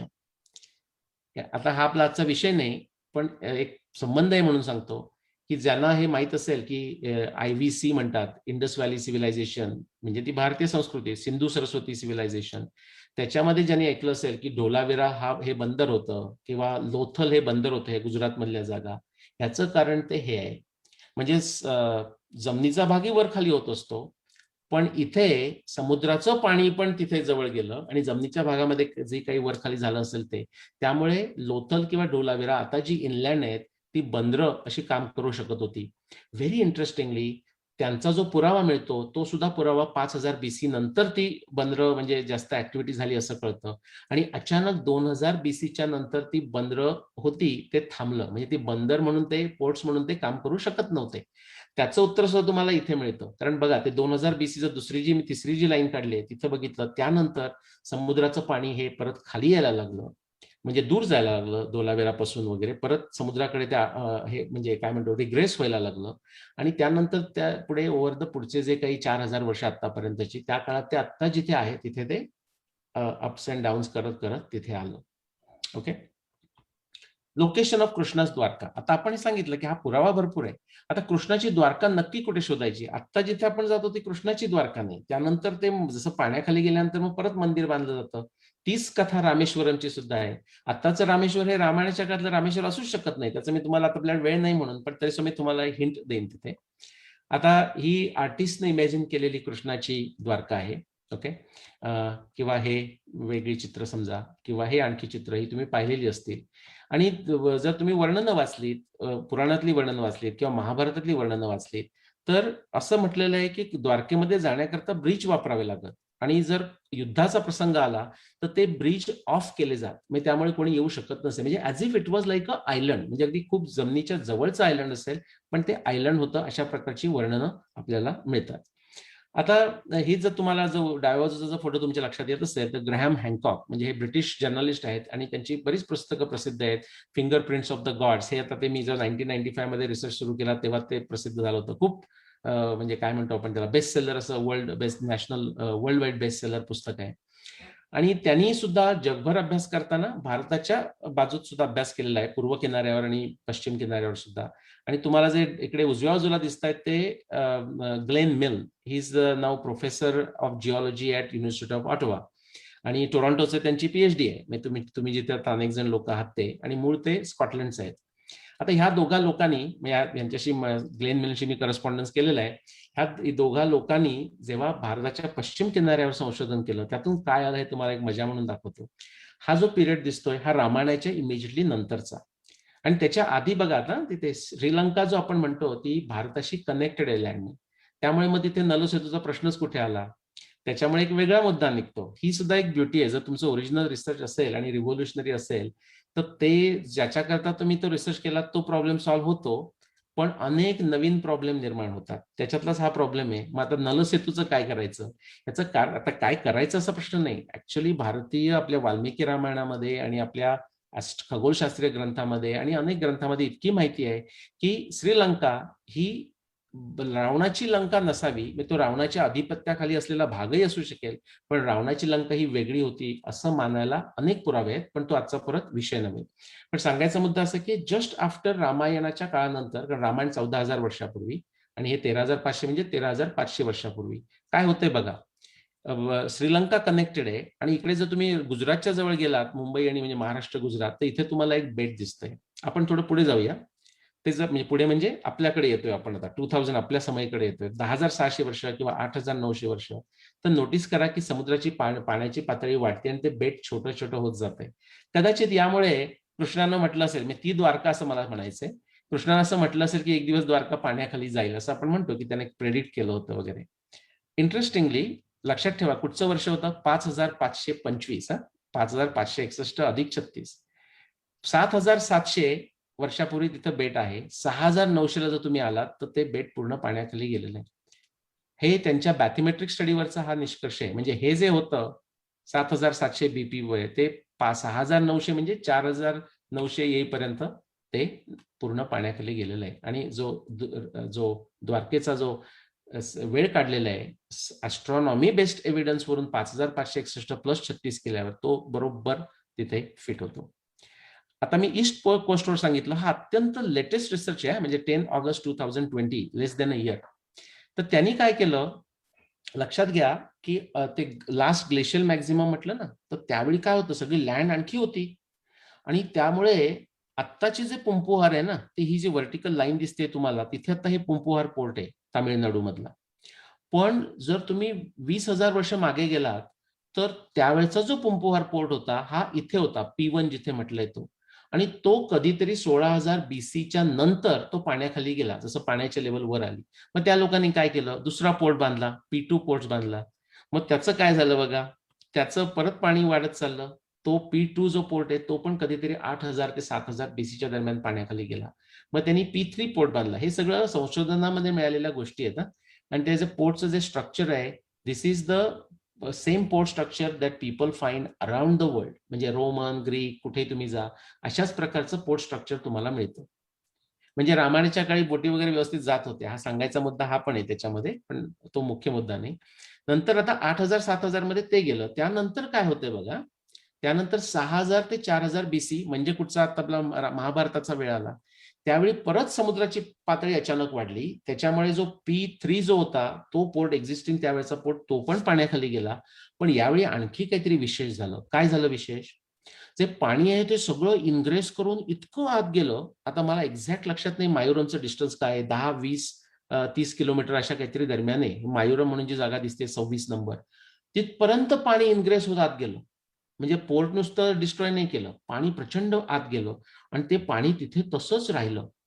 आता तुम्ही पश्चिम किनाऱ्यावरचं आठवण बघा काय झालं होतं, तसंच काहीतरी परिस्थिती झाली होती. पाणी वर गेलं 3 मीटर अधिक, तसंच राहिलं पुढचे 2-3 हजार वर्ष आणि मग ते खाली हळूहळू यायला लागलं. एक्झॅक्टली तसंच पूर्व किनाऱ्यावर पण झालेलं आहे. 4,000-3,000 BCच्या दरम्यान हळूहळू ते पाणी परत रिग्रेस होत फ्रॉम ते मायुरम ते शिरकाळी ह्या जागेपर्यंत आलं. नंतर पुढच्या 3,000 ते 2,000 मध्ये ते शिरकाळी टू नंगूरला आलं आणि 2,000 ते आत्ताचा आपला पिरियड म्हणूया नंगूर टू पुंपुहारला आलं. क्विक समरी करायची झाली तर ती अशी समरी तुम्हाला दिसेल, प्रचंड इनग्रेशन ऑफ वॉटर वे इनसाइड आणि ओव्हर अ टाइम ते हळूहळू खाली होत होत आत्ता सध्या जो पुंपुहार पोर्ट आहे तिथे ते आलं. आता मी पूर्व किनारा आणि पश्चिम किनाऱ्याचे दोन्ही फोटो एकत्र आणलेत परत तुम्हाला दाखवायला. याचा संबंध महाभारताकरता आहे 5,561 किंवा 5,525 BC, पण रामायणाकरताही होतो का, हे पाणी इतकं आत आलंय. आता काही लोकांनी, इतर संशोधकांनी रामायणाच्या तारखा या माझी जी महाभारताची तारीख आहे किंवा वर्तकांची त्याच वेळी रामायण झालं असं केलेलं आहे. आता ह्यात प्रॉब्लेम काय आहे, याचा प्रॉब्लेम हा आहे की इथे जे पाणी आत गेलं पूर्व किनाऱ्यावर सुद्धा मायुरम पर्यंतच आहे, ते पाणी म्हणजे बराच जो आता तामिळनाडूचा भाग आहे, तुम्ही तामिळनाडूत गेला असाल तुमच्या लक्षात येईल की खूप फ्लॅट आहे ते, जसं उत्तरेला जसं फ्लॅट आहे राजस्थान किंवा उत्तर प्रदेश, तसं प्रचंड तो एरिया पूर्वेचा जो आहे साऊथचा तो फ्लॅट आहे. कितीतरी पाणी आत आलं असेल, त्यामुळे तिथे कुठे जाऊन रामेश्वरम बांधायचा चान्सेस नाही. म्हणजे त्याच्यामुळे सुद्धा आपल्याला सांगता येतं की त्या 6 मिलेनियम BC मध्ये रामायण शक्यच नाही, म्हणजे नुसत्या समुद्राच्या पुराव्यावरून सुद्धा. अर्थात Valmiki Ramayana has to tell the story anyways, त्यामुळे तशी आपल्याला काळजी करायची गरज नाही. दोन्हीकडे हेच झालं, इकडे सुद्धा पाणी नंतर मागे गेलं आणि पूर्व किनाऱ्यावर पण तेच झालं. Quickly genetics.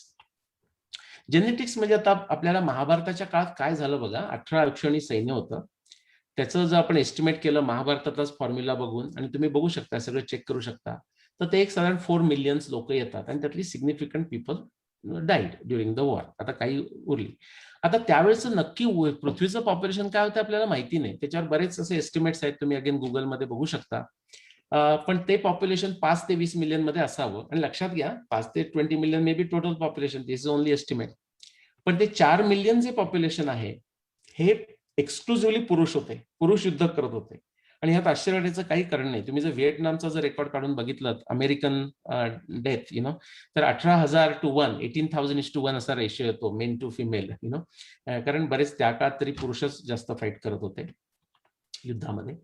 आता ह्याचा काय संबंध, तर आपण परत ती तारीख घेऊ की आपल्याला एवढं माहिती आहे की सिग्निफिकंट पुरुष लोक ही त्या युद्धामध्ये नष्ट झाली.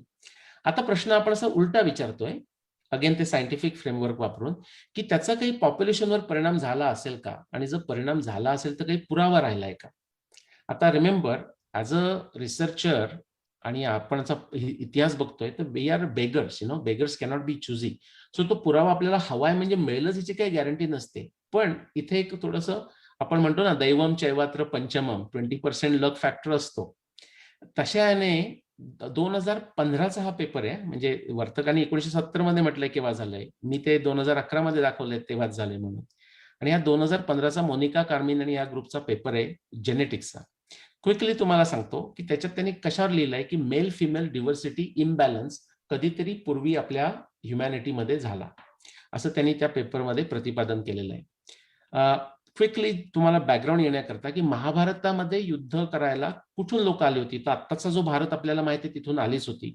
पण हा जो अर्जुन उत्तर आणि पश्चिमेचा भाग बघतोय तिथूनही आलेली होती. म्हणजे इराक, इराण, अफगाणिस्तान, उत्तर मद्र, उत्तर कुरू म्हणजे आत्ताचे कॅस्पियन समुद्राच्या पूर्वेचे देश, चायनाच्या पश्चिम भागातले देश, हे सगळे भारताचा तो भाग होता. एक्सटर्नल असेल all the way Turkey, Iraq ही गोष्ट सुद्धा, आणि तशीच दक्षिणेला तशीच पूर्वेला सुद्धा भीमाचं जर तुम्ही बघितलं तर हे सगळं समजण्या, ओमान पर्यंत ही सगळी लोक येऊन युद्धामध्ये भाग घेतलेला होता.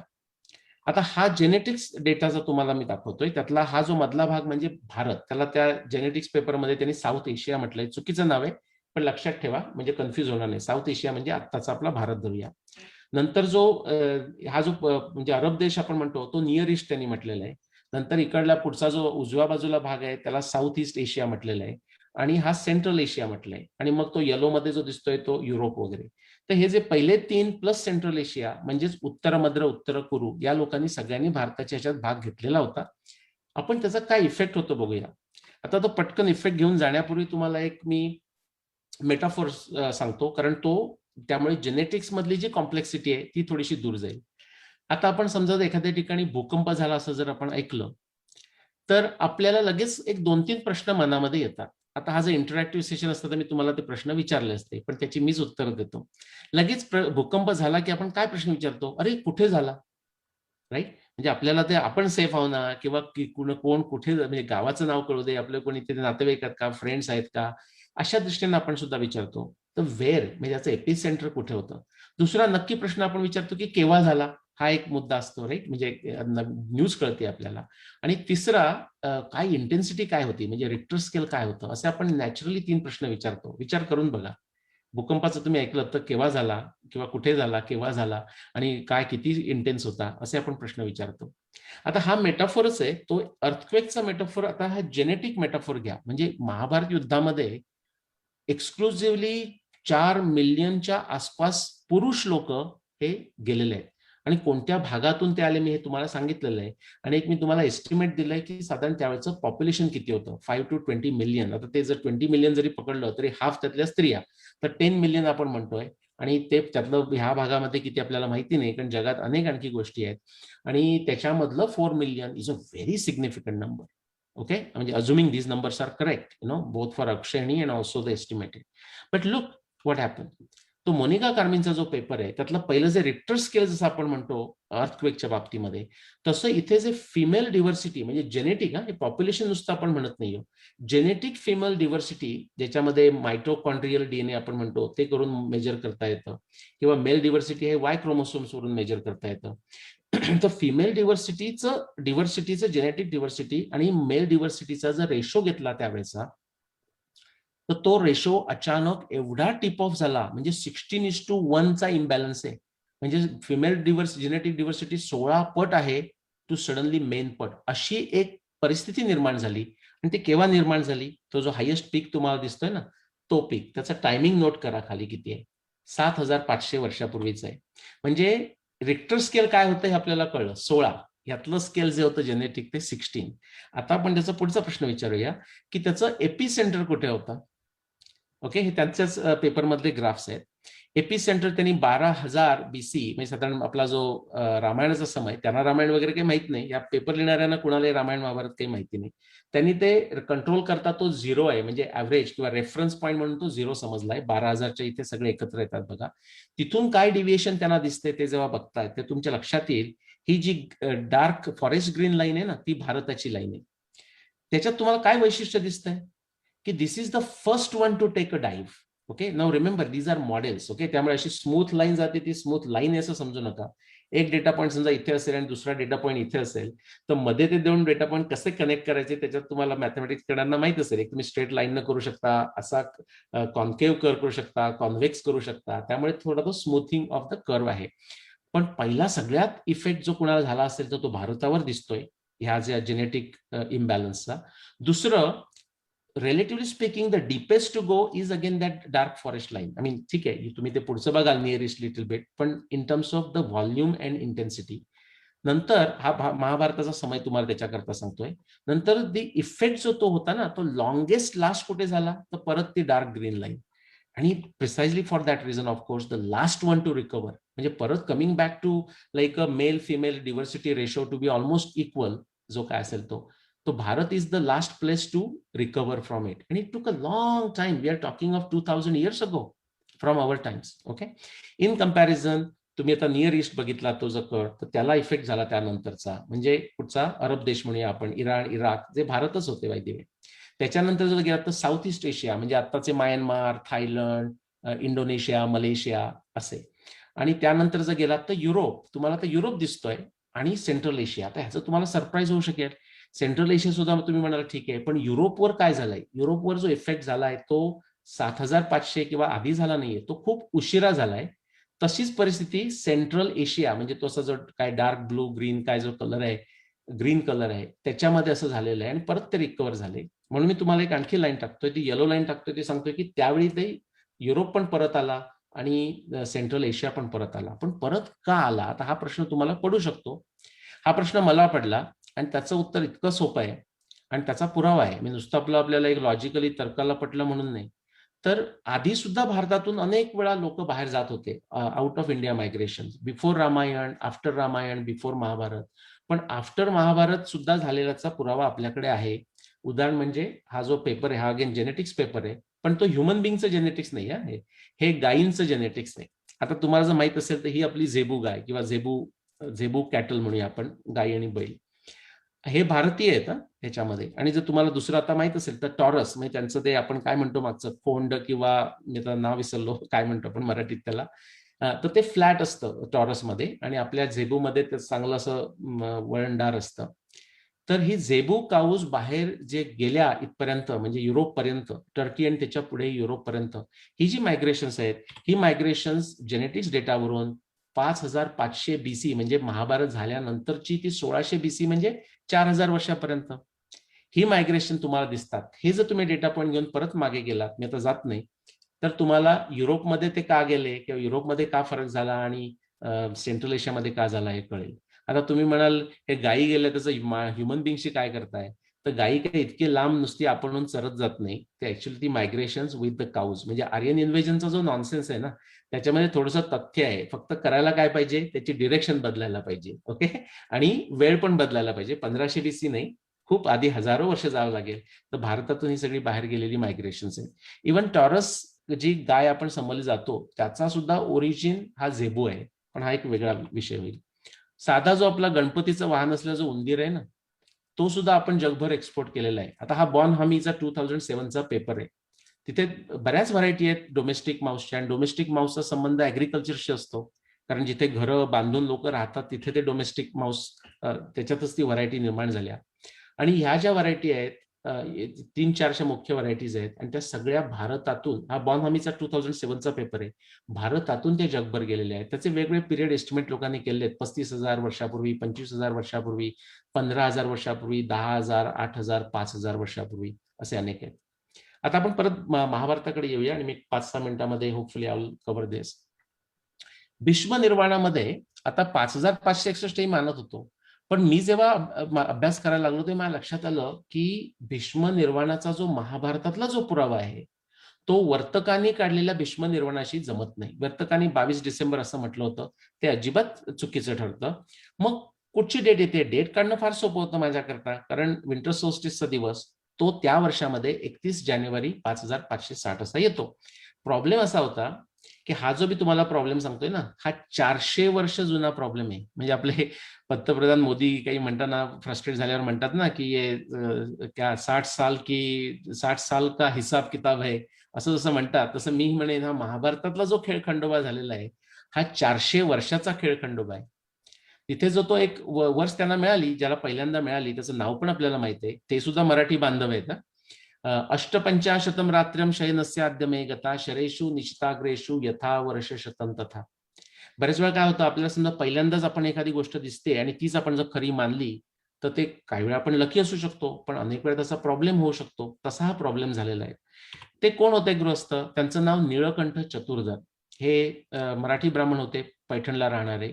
ते वाराणसीला मूव्ह झाले, ते अभ्यास करत होते आणि जसा भांडारकरने आता जी क्रिटिकल एडिशन महाभारताची केली ना, तसा प्रयत्न, अत्यंत सुंदर प्रयत्न आणि खरोखर क्रेडिबल प्रयत्न त्यांनी 400 वर्षापूर्वी केला. 400 वर्ष म्हणजे शिवाजी महाराजांच्या काळातलं मी बोलतोय. आणि त्यांनी भारत भाव दीपिका असं पूर्ण पुस्तक लिहिलं की ज्याच्यामध्ये वेगवेगळ्या मॅन्युस्क्रिप्ट मधलं त्यांनी, जसं भांडारकरने केलं तसंच थोडासा अप्रोच वेगळा, असं त्यांनी ते महाभारताची एक शुद्ध प्रत निर्माण केली असं आपण म्हणूया, किंवा कॉम्पोजिट प्रत निर्माण केली. ते करता करता त्यांनी हा प्रयत्न केला भारतीय म्हणजे महाभारताचा समय शोधून काढायचा.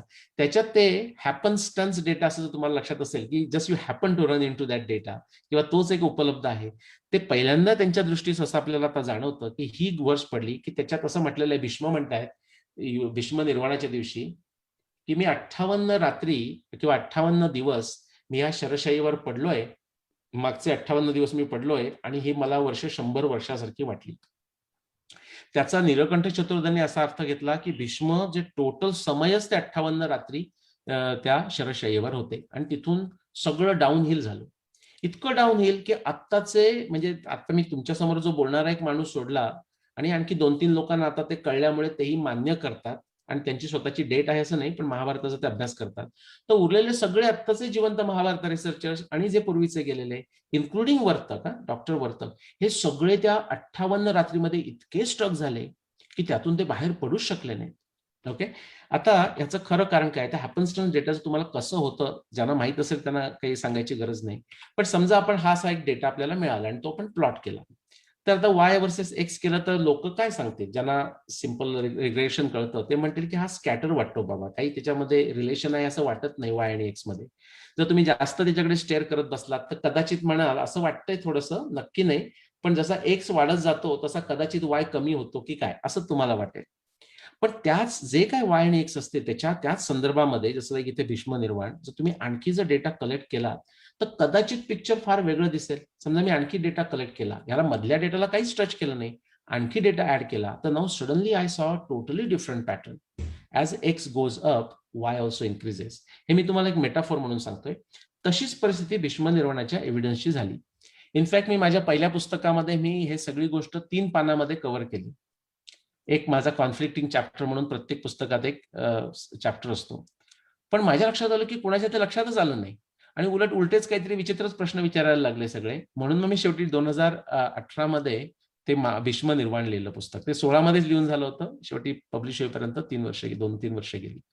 त्याचं मूळ पटकन थोडक्यात सांगायचं म्हणजे त्याची स्टोरी अशी आहे की जर तुम्ही महाभारत वाचलं तर तुमच्या लक्षात येतं कोणताही मनात डाऊट तुमच्या राहणारच नाहीत, हे जर तुम्ही पुरावे घेतलेत तर भीष्म हा नक्की 92 दिवसापेक्षा शरशय्येवर होता.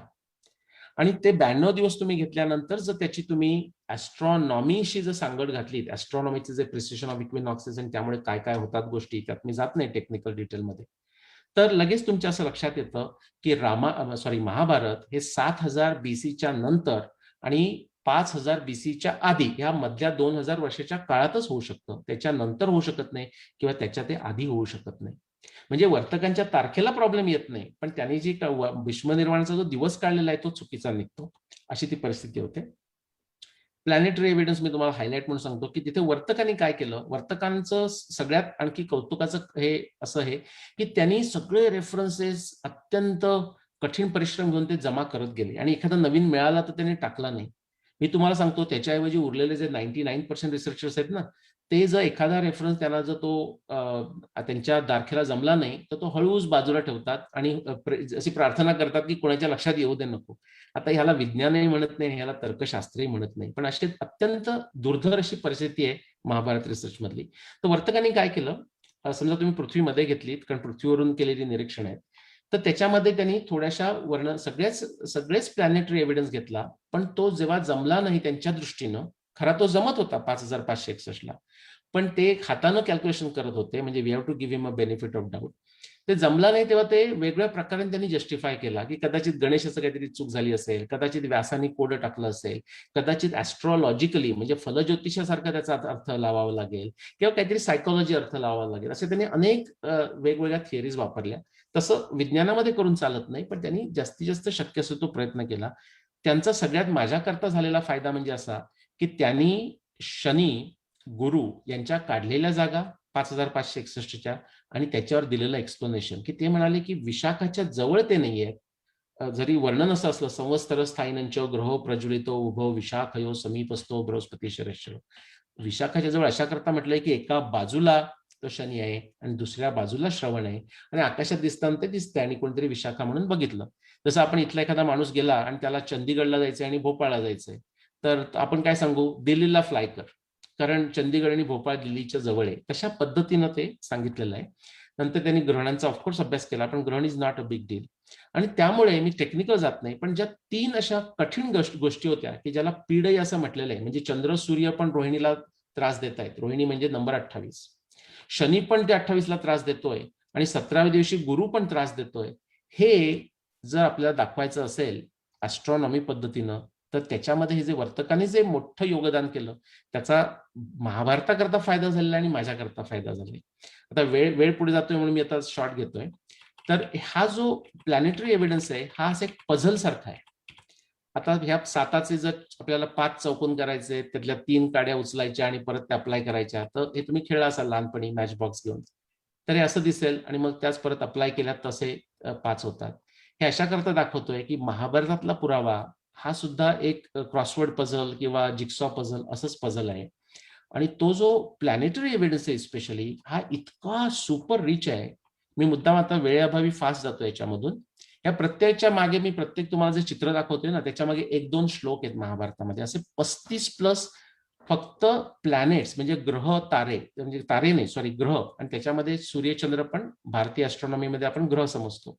अशी 35 वेगवेगळी वर्णनं आहेत आणि ती त्यातली 35 सुद्धा घ्यायची गरज नाही. त्यातली जर 4-5 तुम्ही जरी घेतलीत, गुरु शनी आणि मंगळ घेतलात किंवा गुरु शनी आणि शुक्र घेतलात, तरी सुद्धा तुम्ही ताबडतोब 5561लाच येतात. ताबडतोब याल असं नाही, कष्ट लागते, 5561लाच येतात. आणि त्यामुळे मग भीष्मनिर्वाणाचा तुम्हाला फायदा होतो, कारण तुम्हाला नक्की कळतं की कुठे शोधायचंय त्याला. पण अगदी आजपासून जरी सुरुवात केली आणि मागे 10,000 वर्ष जरी गेलात, तरी हे जर तुम्ही 35 पुरावे घेतलेत महाभारतातले, तर 5561 हेच वर्ष येणार.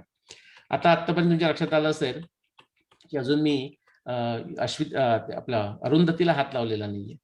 तर हा जो ब्लू मधला जो पुरावा दिसतोय ना, तो आपल्याला अप्रॉक्सिमेटली घेऊन जातो. त्या वर्नियर कॅलिपर सारखं 2 रिडिंग घेतो आपण, एक अप्रॉक्सिमेट घेतो आणि एक रिफाईन घेतो.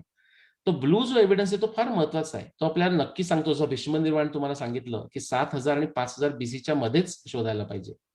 तसं अरुंधती वसिष्ठ या मला तोपर्यंत शोध लागला नव्हता 2009 मध्ये. अशी कर्मधर्म संयोग असा आहे की तो मला शोध लागला, ती तारीख होती 8 मे 2009 आणि शुक्रवार होता आणि तोही अश्विनीचा अर्थातच बर्थडे होतो.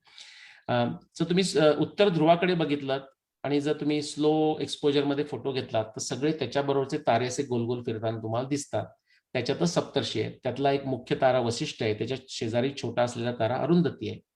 व्यास महाभारतामध्ये सांगतायत युद्धाच्या आधी अरुंधती वसिष्ठाच्या पुढे चालते. आता ह्याच्यात काय बिग डील आहे? ह्याच्यात बिग डील हे आहे की आत्ताच्या काळामध्ये जर आपण बघितलं तर ऍस्ट्रॉनॉमिकली स्पीकिंग वसिष्ठ हा अरुंधतीच्या पुढे चालतोय. ही जी मोशन आहे ही अँटी क्लॉकवाईज मोशन आहे, उत्तरेकडे बघत असताना उजवीकडून डावीकडे जाणारी. हीच मोशन, अशीच मोशन तुम्हाला मागचे 6500 वर्षापर्यंत मिळते. मागचे तुम्ही 1000 वर्ष गेला, 2, 3, 4, 5, 6 तरी सुद्धा वसिष्ठच पुढे जातो, अरुंधती मागे. आणि महाभारतामध्ये महाभारतामध्ये व्यासदेव म्हणतायत की त्या युद्धाच्या वेळी अरुंधती पुढे चालते. मग त्याच्यावर मी जो संशोधन केलं ते 1995, मला वाटतं कदाचित शिरीष आणि मी त्यावेळी भेटलो आणि शिरीष मग इकडे मूव्ह झाला अमेरिकेमध्ये. त्याच्यानंतर 5-6 वर्षांनी मी मूव्ह झालो दुसऱ्या जागी. तर त्यावेळी मी सुरू केला, त्याला 2009 उजाडलं, साधारण किती 14-15 वर्ष गेली त्याच्यामध्ये. त्यामध्ये मी हे दाखवू शकलो. आणि ह्याचं महत्व असं बघा की लोकमान्य टिळकांनी सुद्धा म्हटलं होतं हे काय शक्य आहे, एस.बी. दीक्षितांनी म्हटलं होतं की हे शक्यच नाही, सी.व्ही. वैद्यांनी म्हटलं होतं की कोणीतरी नंतर घुसडलं असेल, भारतरत्न पावा काणे म्हणाले होते की this is impossible in the very order of nature, astronomy speak. मी म्हटलं असं, मला असं मनात आलं श्रद्धेच्या बळावर की व्यास असं उगाच कशाला लिहितील, इतका स्वच्छ सोपा रेफरन्स आहे. मी त्याच्यावर करत राहिलो 15 वर्ष आणि त्याचं फळ असं मिळालं, फळप्राप्ती म्हणूया आपण त्याच्यामध्ये, आणि ज्ञानतृप्ती सुद्धा. ओके. आणि आपला श्रद्धेवरचाही विश्वास वाढायला लागतो. श्रद्धा म्हणजेच विश्वास, पण त्याच्यावरचा विश्वासही वाढायला लागतो. की असा एक काळ निघाला 11,000 BC ते 4,500 BC की त्या 2 वर्षामध्ये अरुंधती वसिष्ठ एकत्र चालत होते. त्याच्यानंतर वसिष्ठ पुढे, त्याच्या आधी वसिष्ठ पुढे, आणि त्याचा जो मधला पिरियड आहे 5,000 वर्षाचा, त्यामध्ये अरुंधती पुढे आणि वसिष्ठ तिच्या मागून अशी परिस्थिती निर्माण झालेली होती. त्याचं ऍस्ट्रॉनॉमी एक्सप्लेनेशन आहे, त्याच्याकरता तुम्ही माझे व्हिडिओ बघा, पुस्तक वाचा, एक्सेट्रा. आणि त्यानंतर जो उरलेला पुरावा आहे, जो 200-300 पर्यंतचा जो पुरावा आहे, त्याने ते 5,561 असं महाभारताचं युद्ध येतं. हे आता मी तुम्हाला सांगितलं ते मी तुमच्या आता समरी करतोय. आणखी जर एव्हिडन्स तुम्ही घेत गेला तर ते नॅरो होत होत तसा 1600 वर्षाचा पिरियड येतो आणि उरलेला पुरावा तुम्हाला 5,561 ला घेऊन जातो. आज आपण आणखी काही पुरावे सुद्धा बघितले ऍस्ट्रॉनॉमीच्या शिवाय. हायड्रोलॉजी बघितलं, ओशनोग्राफी बघितलं, जेनेटिक्स बघितलं, क्लायमेटॉलॉजी बघितलं, असे आणखी अनेक गोष्टी आहेत. त्यात जर पुरावा असेल तो सगळं आपल्याला आता जसं मी तुम्हाला दाखवलं तसा तो 5561 किंवा 5525 जे काय असेल त्या अप्रॉक्सिमेट एरियाला सपोर्ट करतो. रामायणाची अशीच परिस्थिती आहे. मी एका मिनिटात तुम्हाला घेऊन जातोय. इथे खूप फरक आहे. म्हणजे वर्तकाने जर तुम्ही वाचलं असेल, रामायणाचा काळ हा साधारण 7,200-7,300 BC असा काढलेला होता आणि माझी तारीख ही 12,209 अशी आहे. हा जो तुम्हाला डाव्या बाजूला दिसतोय हा माझा फोटो त्यांच्याबरोबरचा मला वाटतं 2012चा असेल. त्यावेळी माझं महाभारत झालं होतं आणि त्यांनी माझं खूप कौतुक केलं त्याच्यावर, म्हणजे अरुंधतीचा शोध लावल्याबद्दल. अरुंधती पुढे का गेली, कारण त्यांनी 3दा प्रयत्न केलेले होते आणि ते फेल झालेले होते अरुंधतीच्या बाबतीत. त्यामुळे ते खूपच खुश होते. आणि मग मी त्यांना म्हटलं डॉक्टर मी रामायणाचं पण काढलंय, अजून मला पुस्तक लिहायचंय. तर ते म्हणाले हा सांग तुझा काय पिरियड आहे. म्हटलं तुमच्यापेक्षा खूप वेगळा आहे. ते म्हणे सांग. मी म्हटलं तुमच्यापेक्षा 5,000 वर्षांनी वेगळा आहे. तुमचा 7,000 आहे ना, माझा 12,000 आहे. आता खरा संशोधक कसा असतो याचं पण एक असं छान कथा म्हणून तुम्हाला, म्हणजे स्टोरी म्हणून तुम्हाला किंवा अनेक्डोट म्हणून सांगतो की लगेच त्याने माझी पाठ थोपटली आणि म्हणे go head, my blessings are with you. Okay. So त्यांना असं वाटलं नाही की अरे माझ्या 7,000चं काय, कारण जर तुम्ही सत्याच्या शोधात असाल तर आपण सगळे त्यांच्या शोल्डरवरच असतो. आता आईन्स्टाईननं न्यूटनला चुकीचं दाखवलं, न्यूटननं केपलरचं काही चुकीचं असं दाखवलं, केपलरनं कोपर्निकसचं चुकीचं दाखवलं, कोपर्निकसनं टोलेमीचं चुकीचं दाखवलं. पण हेही लक्षात घ्यायला पाहिजे की न्यूटन शिवाय आईन्स्टाईन शक्य नाही, केपलर शिवाय न्यूटन शक्य नाही, कोपर्निकस शिवाय गॅलिलिओ शक्य नाही, कोपर्निकस शिवाय आपला केपलर शक्य नाही. राईट.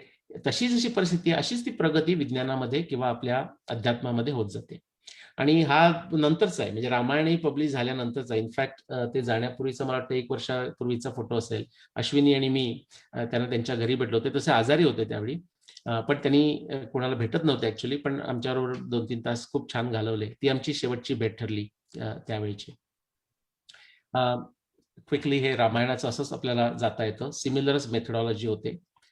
वेळेच्या अभावी मी त्याच्या डिटेलमध्ये जात नाही.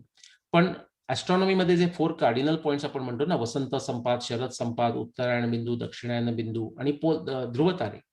रामायणामध्ये इतकं सुंदर वर्णन आहे ध्रुव ताऱ्यांचं. ब्रह्मराशीर विशुद्धश्य शुद्धाश्य परमर्षया अर्चिष्मंत प्रकाशंते ध्रुवम सर्वे प्रदक्षिणम.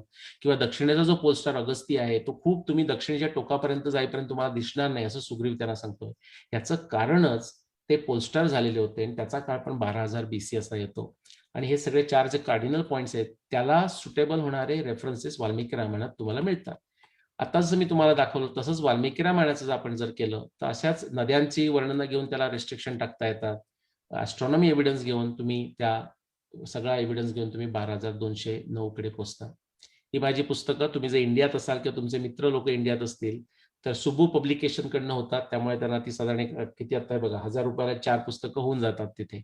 ओके, ते स्पेशल काय युगादी पॅकेज म्हणूया आपण. आणि जर आउटसाईड असाल तर टफ लक पण काय म्हणूया आपण अमेझॉनवर ही अशी कव्हर्स वेगळी दिसतात, आतलं कंटेंट एक्झॅक्टली सेम आहे. Quick summary, archaeology can corroborate but it can never prove anything by itself. Astronomy evidence जर तो उपलब्ध असेल आणि तो आपल्याला टेस्ट करता आला तर खरोखरच तो अत्यंत भाग्यवान गोष्ट होते. आणि आपण सगळे भाग्यवान आहोत, कारण हा ग्रेटनेस आणि विजडम वाल्मिकी आणि व्यास यांचा आहे. त्यांनी ते ठेवले 600 पर्यंत रेफरन्सेस त्याच्यामध्ये त्यांनी एम्बेड केले, म्हणून आपल्याला आज हे आपल्याला डिस्कस करता येते. Science is about more likely versus less likely.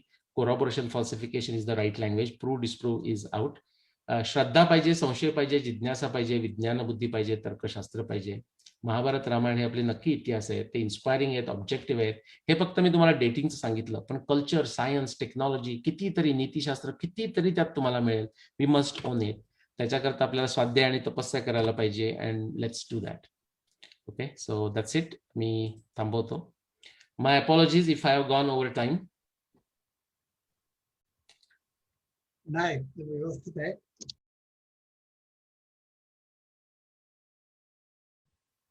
मी आता असं करतो, सगळ्यांना अनम्यूट करतो, म्हणजे तुम्हाला टाळ्या वाजवता येतील. नाही.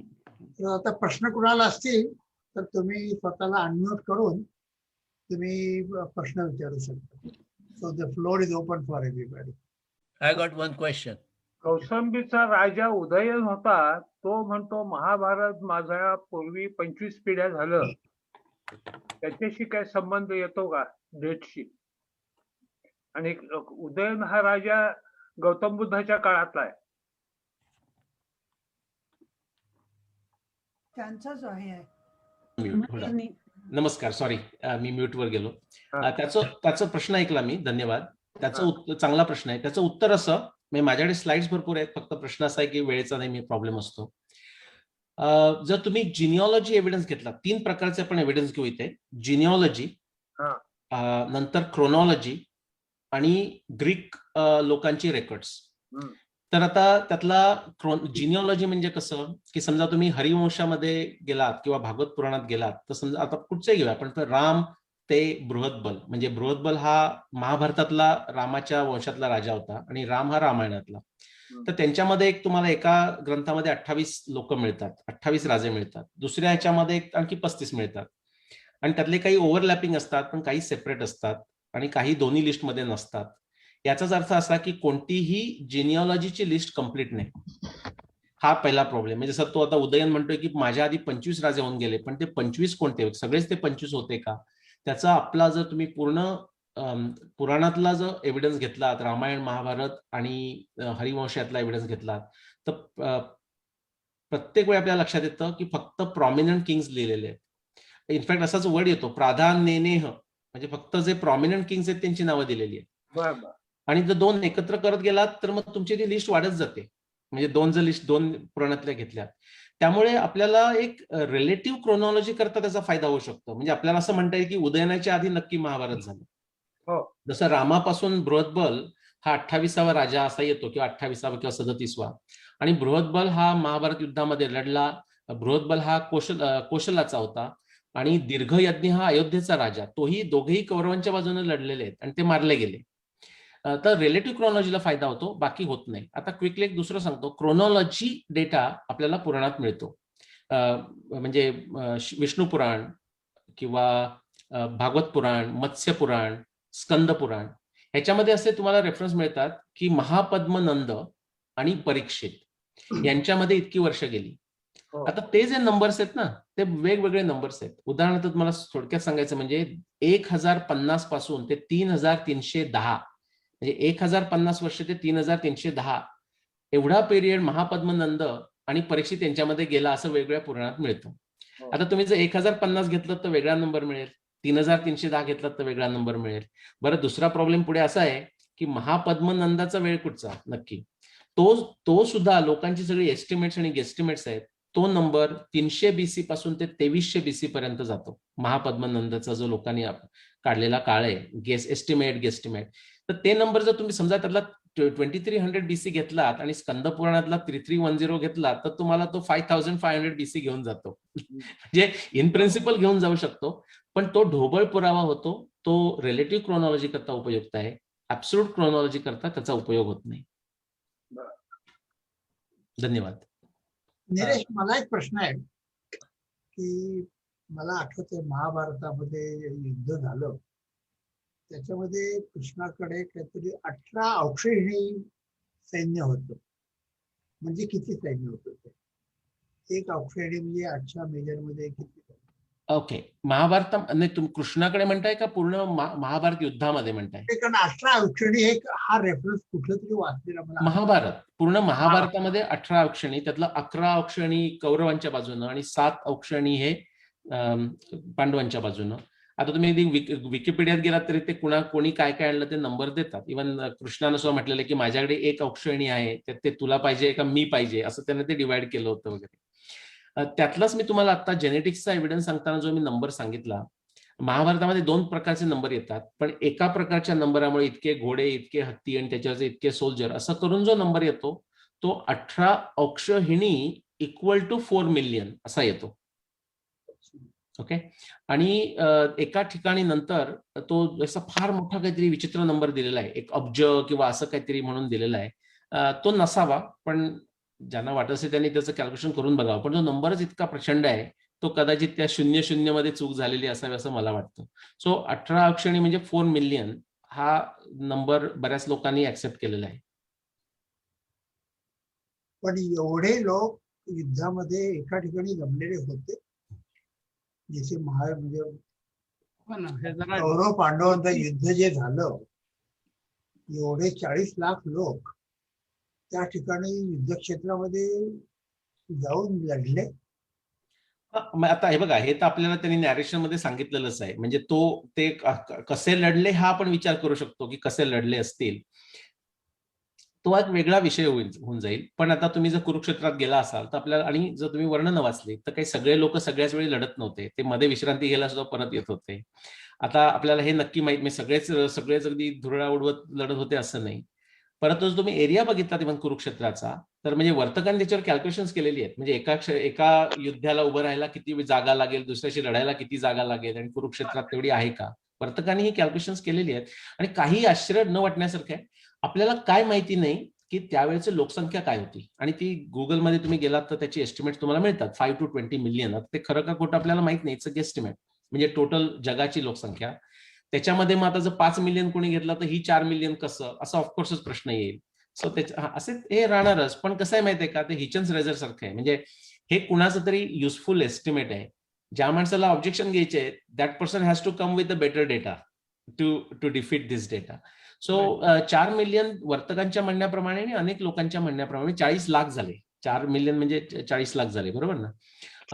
तर ते एवढं इम्पॉसिबल नाहीये. म्हणजे पहिलं महायुद्ध तुम्ही बघितलं, दुसरं महायुद्ध बघितलं किंवा आधीची युद्ध बघितली तर तो नंबर्स आर कम्पॅरेबल. पण हे आत्ता झालं ना. बरं, मला हॅलो, हा बोला. माझं नाव माधव खांडेकर. तर तुमचा टाइम फ्रेम माझ्या मते तरी मला असं वाटतं 5 ते 7,000 वर्ष मागे पुढे झालेलं आहे असं माझं मत आहे. मला त्यातली सगळी माहिती नाही, पण मला 1-2 गोष्टी किंवा बऱ्याच गोष्टी विचाराव्याशा वाटतात. पण मान्सून विषयी तुम्ही कुठेतरी म्हटलंय की 7 का 8,000 वर्षापूर्वी मान्सून इंटेन्सिफाय झाला. पण त्याचं कारण काय होतं? What was the mechanism for monsoon to intensify? I don't see any mechanism. I studied monsoon a little bit.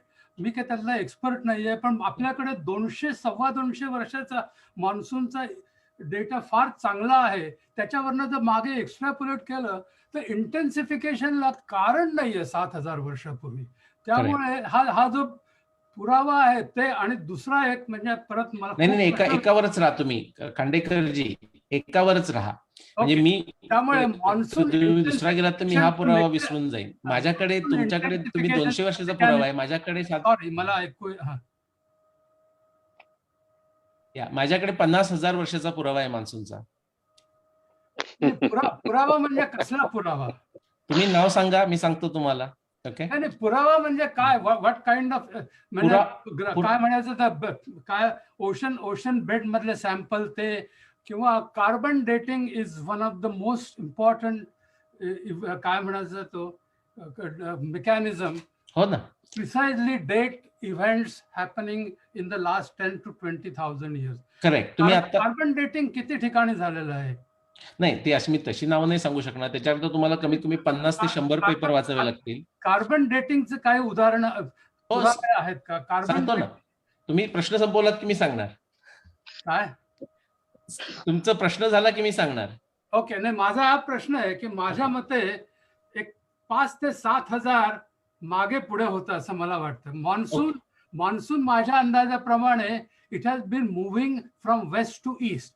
म्हणजे हे फॉर राजस्थान डेझर्ट 2000 ते 3,000, सौदी अरेबिया होल ऑफ सबंध डेझर्ट म्हणजे that is 6,000 years. 6,000 years ago, Saudi Arabia was probably a very fertile land.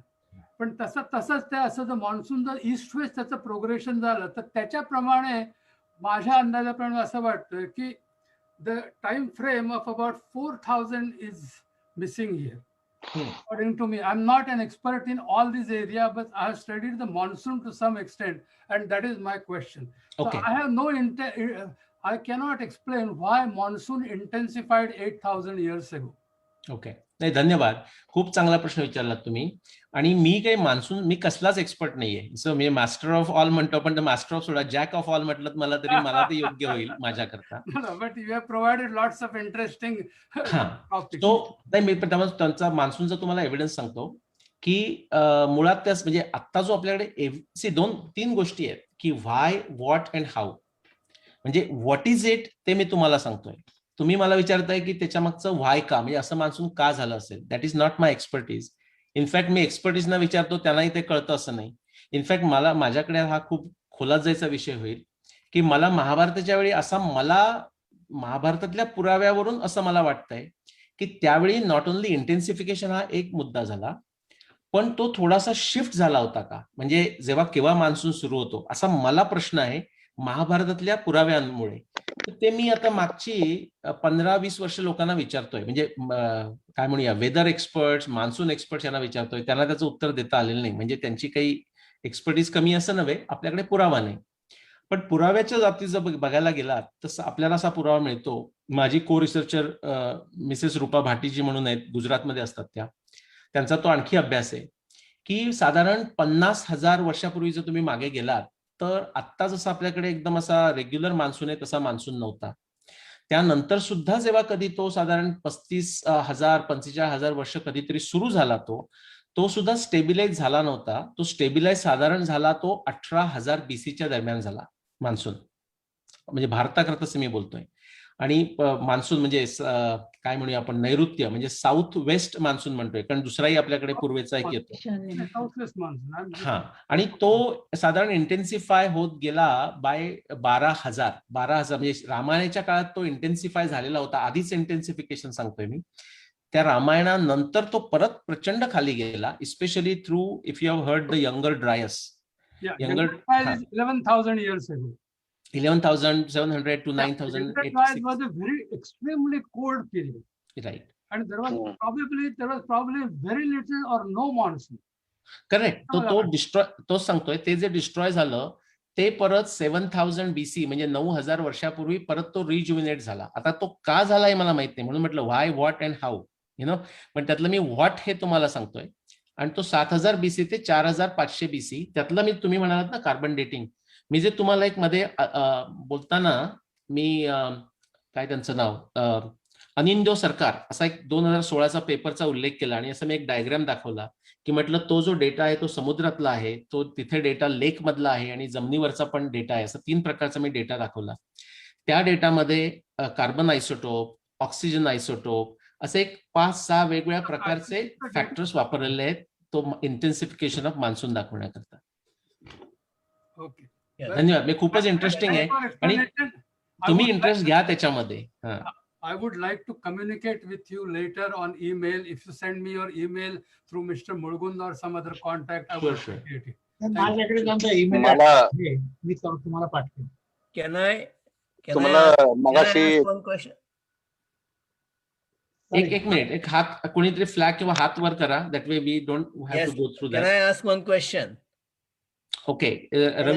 Raviji तुम्ही विचारा, त्यानंतर शरदजी तुम्ही विचारा. म्हणजे मी बघतोय हात इथे म्हणून. I just got one question for you. In fact, I can ask many, but this is one of them.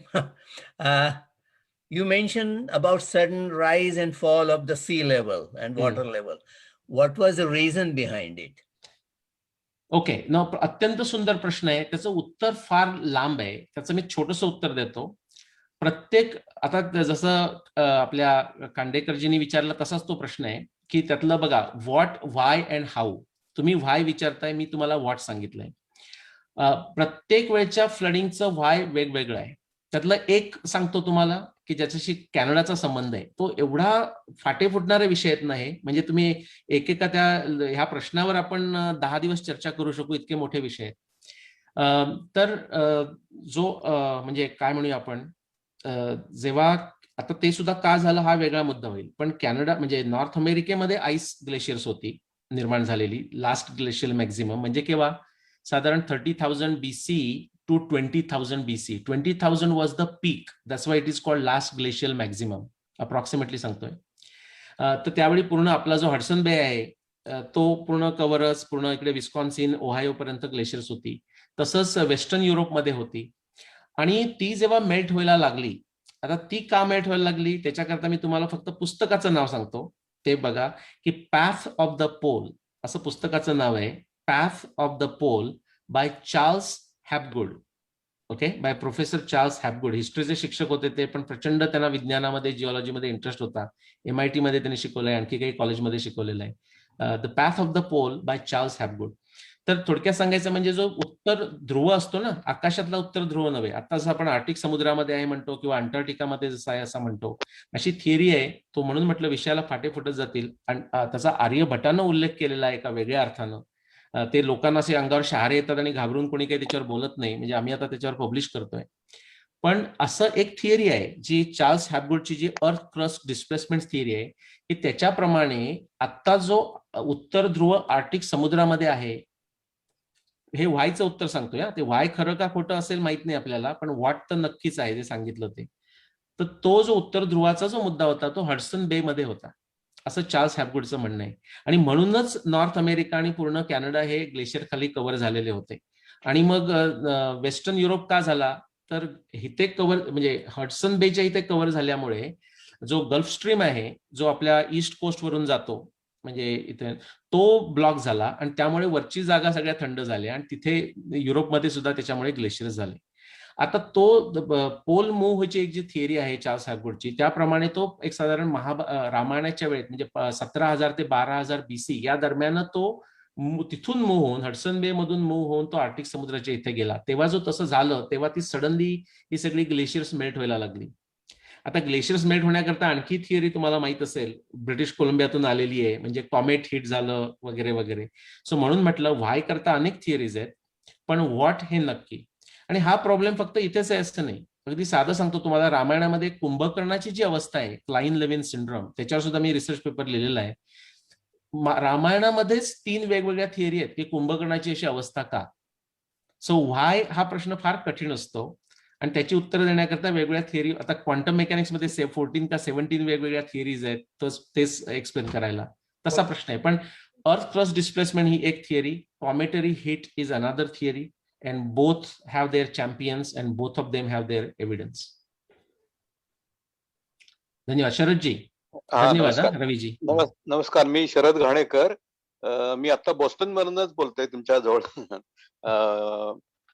मगाशी तुम्ही एक गायीच्या पृष्ठभागावरच्या उंचवट्याला काय म्हणतात, त्याला वशिंड असं म्हणतात. पोळं वशिंड, हा मला ते शब्द आठवत नव्हता. वशिंड ते एक सांगायचं होतं. त्याच्यानंतर भीष्मचं निर्वाण पितामह भीष्म यांचं आपण गेले म्हणजे माझ्या लहानपणापासून मी वाचत होतो की ते उत्तरायण सुरू झाल्यानंतर त्यांनी श्वास सोडला.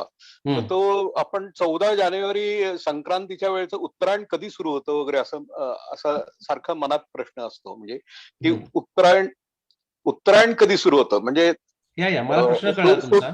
हा. आणि तिसरं म्हणजे मी भादक खेरांचे चिरंजीव प्राध्यापक डॉक्टर राजेंद्र खेर यांचं मांदार्य नावाचं एक पुस्तक वाचलं होतं. ते अर्थातच ती कादंबरी आहे, पण अगस्ती मुनींवर ती कादंबरी आहे. तुमच्या कधी वाचनात आली असेल तर बघा तुम्ही. पण त्याच्यात त्यांनी ती कादंबरी स्वरूपात लिहिली आहे, पण त्याच्यात त्यांनी बरेच मॅप्स आणि बरेच काळाचा वगैरे उल्लेख केलेला आहे. त्यांची थिअरी जरा वेगळीच वाटली मला. ते तिकडनं कॅस्पियन सी कडनं खाली भारतात आले वगैरे वगैरे असं लिहिलं. तर त्याच्याबद्दलही तुम्हाला काही सांगता आलं तर बघा, म्हणजे काही वाचनात आले. बरं राईट. थोडक्यात सांगतो. जो पहिला जो भीष्मनिर्वाणाचा जो मुद्दा आहे तो मकर संक्रांत 14 किंवा 15 जानेवारीला आपण जे करतो त्याचं कारण असं की मकर संक्रांत आणि उत्तरायण हे एकत्र जेव्हा येत होते, मकर संक्रांत म्हणजे सूर्याचा मकर राशीमध्ये प्रवेश, ही ऍक्च्युअली केव्हा होत होतं तर साधारण 1700-1800 वर्षापूर्वी तसं होत होतं. तर त्यामुळे तेव्हाचा तो निर्माण केलेला लक्षात सामान्य लोकांना आपण सिग्नल म्हणतो ना, सगळ्यांना कळावं कॅलेंडरमध्ये. होळी म्हणजे सगळ्यांना कळतं की आता हे झालं, तसा तो एक मकर संक्रांत आज आहे म्हणजे उत्तरायण असा होता. पण तो सूर्य आपण जो प्रेसेशन ऑफ अर्थ ऍक्सिस म्हणतो की 72 वर्षामध्ये 1 डिग्रीचा फरक होत जातो, असा तो फरक होत, म्हणूनच आपल्याला 1700 वर्षापूर्वी तसं होतं असं काढता येतं मॅथमॅटिक्सने, म्हणून ते मूव्ह झालेलं आहे. पण जर खरोखर आपल्याला जर उत्तरायण असं जर म्हणायचं असेल तर 21 डिसेंबर आपला आत्ताचा असं घ्यावं लागेल. तो त्यावेळी होता, त्यात बदल झालेला नाही. उदाहरणार्थ आपण अश्विनी नक्षत्र पहिलं म्हणतो, पण आता तर जो आपला वसंत संपात असतो तो उत्तरा भाद्रपदामध्ये येतो, त्याला सुद्धा 2000 वर्ष झालेली आहेत. अशा गोष्टी आहेत त्याच्यात बदल आपल्याला करायला पाहिजे, ते आपण केलेले नाहीत. आता त्याचा संबंधही थोडासा गेलेला आहे, कारण आपण आता स्मार्टफोन बघतो, डेट काय आहे बघण्याकरता, आकाशात बघत नाही. हे एक झालं. 21 डिसेंबरला 92 दिवस फिट होतात का? 21 डिसेंबर? हो. नाही, ऍक्च्युली 98 होतात त्यावेळी. पण द पॉइंट इज, महाभारत काय सांगतंय, तुम्ही मुद्दा माझं पुस्तक वाचा भीष्मनिर्वाण, महाभारत किंवा व्हिडिओ बघा. भीष्मनिर्वाण सांगतंय की म्हणजे महाभारताचा एव्हिडन्स सांगतोय की 92 दिवसापेक्षा जास्त ते नक्की होते. किती जास्त हे माहिती नाही, त्याला अप्पर लिमिट सुद्धा आहे 120 वगैरे. त्याच्यावर माझे अनेक म्हणजे कंटाळा येईपर्यंत इतकी माझी लेक्चर्स आहेत भीष्मनिर्वाणावर, म्हणजे 20-25 असतील कुठेतरी. पॉपकॉर्न घेऊन बसा, 400 म्हणजे मी किती लेक्चर दिले आता माझ्या लक्षात नाही, पण कमीत कमी 400-500 व्हिडिओज आहेत युट्यूबवर. आणि अगस्त्याचं थोडक्यात सांगायचं, माझी जी को रिसर्चर म्हटलं रूपा भाटीजी, त्या गुजरातला असतात, त्यांनी अगस्त्यावर प्रचंड अभ्यास केलेला आहे. म्हणजे त्यांचे 3 ट्रिलॉजीचं त्यांचं लिखाण चालू आहे. आणि ते कॅस्पियन समुद्र जे तुम्ही म्हणाला ते पटण्यासारखं आहे, त्याच्यामध्ये काही प्रॉब्लेम नाही. भृगू ऋषी, आता आपल्याला कॅस्पियन समुद्र खूप दूर वाटतो, पण उत्तर कुरु, उत्तर मद्र म्हणजे इव्हन महाभारताच्या वेळच्या ज्या जागा आहेत त्या नथिंग बट कॅस्पियन सी आणि ईस्ट ऑफ कॅस्पियन सी आहेत. त्या खूप लांब विषय जाईल म्हणून मी थांबतो. पण अगदी इराक, इराण, टर्की हे सुद्धा आउटस्कर्ट्स ऑफ भारत असेच भाग होते. बरं. आणि तुमची पुस्तक प्रकाशनाचं मला नाव नाही कळलं, तुमचा ईमेल आयडी पण अमेझॉन मी सेल्फ पब्लिश केली. मी इंडियातून आलेलो इथं आता बॉस्टन मध्ये आहे, पण मी पुणे मराठी ग्रंथालयाचं उपकार्याध्यक्ष आहे. आम्हाला ती घ्यायला नक्कीच आवडतील पुस्तकं ती. आणि तुमची काही दुसरी म्हणजे इंग्लिश असोत मराठीत असोत, दुसरी आम्ही पुस्तकं नक्कीच घेतच असतो नेहमी वर्षांवर. तर त्याच्यातही, आणि तुम्ही कधी इंडियात आलात तर तुमचं लेक्चरही आम्ही अरेंज करू शकू. म्हणजे तुम्ही पुण्यात आहात ना, मला पुणेकरांची फार सवय आहे. एकदा त्यांनी मला एका लेक्चरला बोलावलं, नाही चांगली स्टोरी आहे, चांगली स्टोरी आहे. एकदा लेक्चरला बोलावलं आणि मी म्हटलं की अच्छा केव्हा काय करायचंय ते. आणखी लोक पण म्हणले पुढच्या वेळी पुण्यात आलात की सांगा, हे मजेनं सांगतोय मी तुम्हाला. मी त्यांना सांगितलं की आता मी येतोय, ते म्हणले पुण्यात आलात की फोन करा. पण इंटरेस्टिंग गोष्ट अशी, म्हणजे टू बी काय म्हणूया, इन प्रेज ऑफ पुणेकर, की ऍक्च्युअली मी तिथे जाईपर्यंत मला असं वाटतं की म्हणजे हे काय कसं काय करतात काय माहिती. आणि आता अमेरिकेत तुम्ही खूप वेळा आपण राहिलो की आमची जरा सवयी बदलतात, असं लास्ट मिनिट असं जरा हे होतं. पण मी तिथे 5 दिवस होतो. मी ऍक्च्युली कन्सल्टिंग वर्क करायला गेलो होतो तिथल्या कोका कोला प्लांट बरोबर. मी अटलांटा दिवे इथे. तर त्या 5 दिवसामध्ये मी एक लेक्चर ठरलं होतं माझं आणि बाकी माझं काम, तर मी 8 लेक्चर्स दिली. तिथे गेल्यानंतर त्यांनी इतकं फटाफट ते अरेंज केलं. So kudos to you guys. So definitely सांगेन, तुम्ही मुळगुण जर तुमच्याशी जर कनेक्शन असेल त्यांच्याकडनं माझा ईमेल ॲड्रेस घ्या. आणि तिथे सुबू पब्लिकेशन म्हणून आहे, किंवा तुम्ही फेसबुकवर असाल निलेश ओक टाईप केलं तर माझ्या प्रोफाईलमध्ये तो लिंक आहे. ती ट्विटरवर असाल तर ट्विटरमध्ये ती लिंक आहे. असं तुम्हाला कुठेही मिळून जाईल. आणि तुम्ही लायब्ररीत असाल ना, तर तुम्ही परचेस केली तर चांगलंच. पण समजा ते जरी काही कुणाचा प्रॉब्लेम आला तर हे आम्ही इंडियामध्ये नॉन प्रॉफिट अशा करताच केलेलं आहे की कॉलेजेस वगैरे ज्यांना हवंय पण ज्यांचं समजा काही शक्यता नसते, तर 1000 रुपये फार असं नाही, पण काही प्रॉब्लेम होऊ शकतात ब्युरोक्रॅटिक, तर त्यांनी जर सांगितलं आणि त्यांची इच्छा असेल आणि त्यांनी प्रॉमिस केलं की ते लायब्ररीत ठेवतील, तर तो माझा पब्लिशर पाठवतो, विनामूल्य सुद्धा पाठवतो लायब्ररीजना. ठीक आहे, आय विल गो थ्रू. म्हणजे क्वेश्चन. नमस्कार. एक मिनिट, मी एक प्रश्न चॅट मध्ये टाकला होता, प्रश्न तुमच्यासाठी. माझं नाव तो वाचता का? हा, तो कॅन यू रीड इट? हा, म्हणजे मी विचारत होते की तुम्ही विश्वनाथ खैरेंचा रिसर्च बद्दल काही तुम्हाला माहिती आहे का? कारण तुम्ही जे म्हणालात हे आर्यन इन्व्हेजन नव्हतं वगैरे, तर त्यांचाही तसाच रिसर्च आहे आणि मिथॉलॉजी आणि इंडॉलॉजी या विषयावर त्यांचा खूप अभ्यास आहे. तर तुम्ही काही वाचलंय का? विश्वनाथ आणि शेवटचं नाव काय म्हणाला? खैरे. नाही, मी ते नाव ऐकलेलं नाही. तुम्ही मला जर मुळगुंडांकडनं माहिती पाठवली तर मला खूप आवडेल. पण आता कसं आहे, आर्यन इन्व्हेजनवर खूपच, म्हणजे अभिजित चावडा तुम्ही नाव ऐकलं असेल, तर श्रीकांत तलगिरी बऱ्याच लोकांनी नाव ऐकलं असेल. म्हणजे मी श्रीकांत तलगिरी, आम्ही एकत्र कॉन्फरन्समध्ये असतो, काम करतो. सो बरा रिसर्च तर खूपच झालेला आहे. मी नाव ऐकलं नाही, so I would love to hear त्यांचं काय आहे ते. नाही, त्यांनी मिथॉलॉजी आणि लिंग्विस्टिक्स या दोन्हीचा मेळ घालून संस्कृत, मराठी, तमिळ हे सगळे कसे एक मूळ आहे अशा प्रकारचा. श्रीकांत तलगिरींचं जो लिंग्विस्टिक वरचं काम छान आहे. टी मधुसूदन म्हणून आहेत तिकडे, टी सुदर्शन म्हणून, म्हणजे माझा हॅपन्स टू बी, तोही पार्ला कॉलेजला होता, मी पार्ला कॉलेजला होतो, यु नो. सो सुदर्शन, तर तो खरा तो IT आहे, पण तो कम्प्युटेशनल लिंग्विस्टिक मध्ये काम करतो. त्याने खूप सुंदर काम केलंय. सो मला आवडेल, म्हणजे जेवढे जास्त तेवढे चांगले. That is the value. पण फक्त त्यांनी असं त्यांच्या अभ्यासावरून असं त्यांनी निदान काढलं की महाभारत, रामायण हे सगळे मिथ्स आहेत आणि ते लोकांच्या लोककथा होत्या. त्यांनी आकाशातले तारे बघून त्यांचा अभ्यास करून, म्हणजे रोज ते बघायचे आणि त्याच्यावरून त्यांनी ह्या गोष्टी लोककथा झाल्या, मग त्याचे मिथ्स झाले आणि मग त्याचा इतिहास आहे असं आपण मानायला लागलो. राईट. नाही, असं आहे ना, सब्जेक्ट शेवटी कसं, आता मी तुम्हाला शेवटी कन्क्लुजन मध्ये म्हटलं की science is about more likely versus less likely.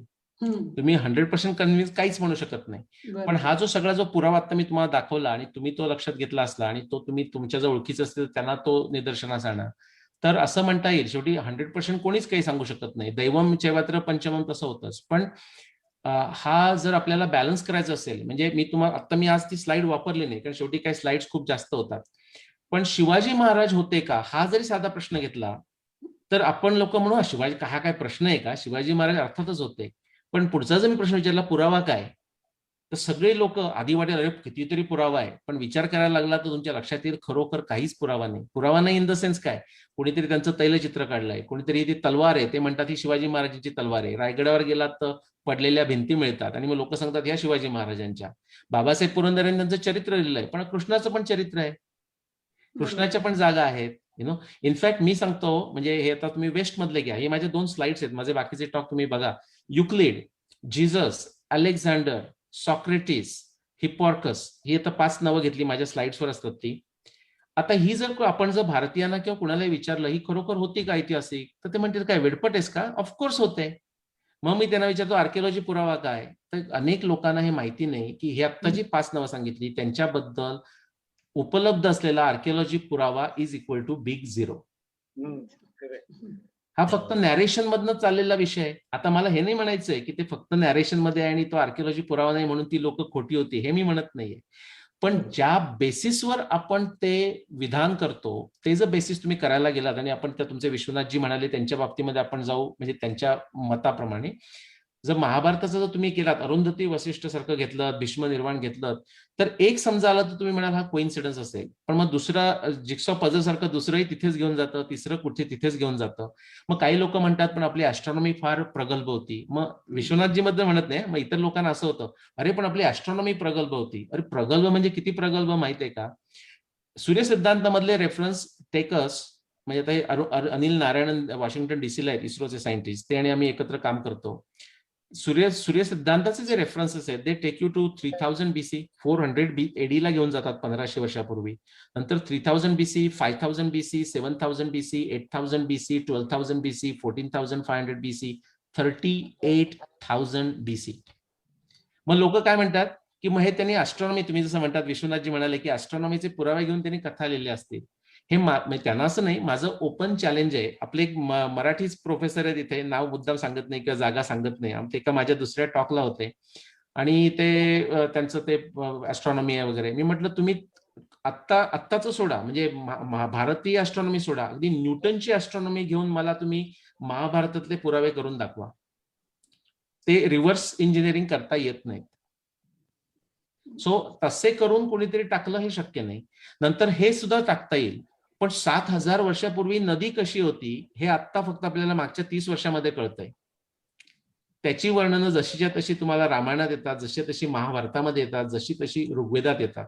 नदी तमे अंबी तमे देवी तमे सरस्वती किंवा गिरिभ्य आ समुद्रात. आता खोंडे म्हणून आहेत, 2014, 2016, 2017 3 पेपर्स त्यांनी लिहिले आहेत, गुजरात मधले आहेत ते.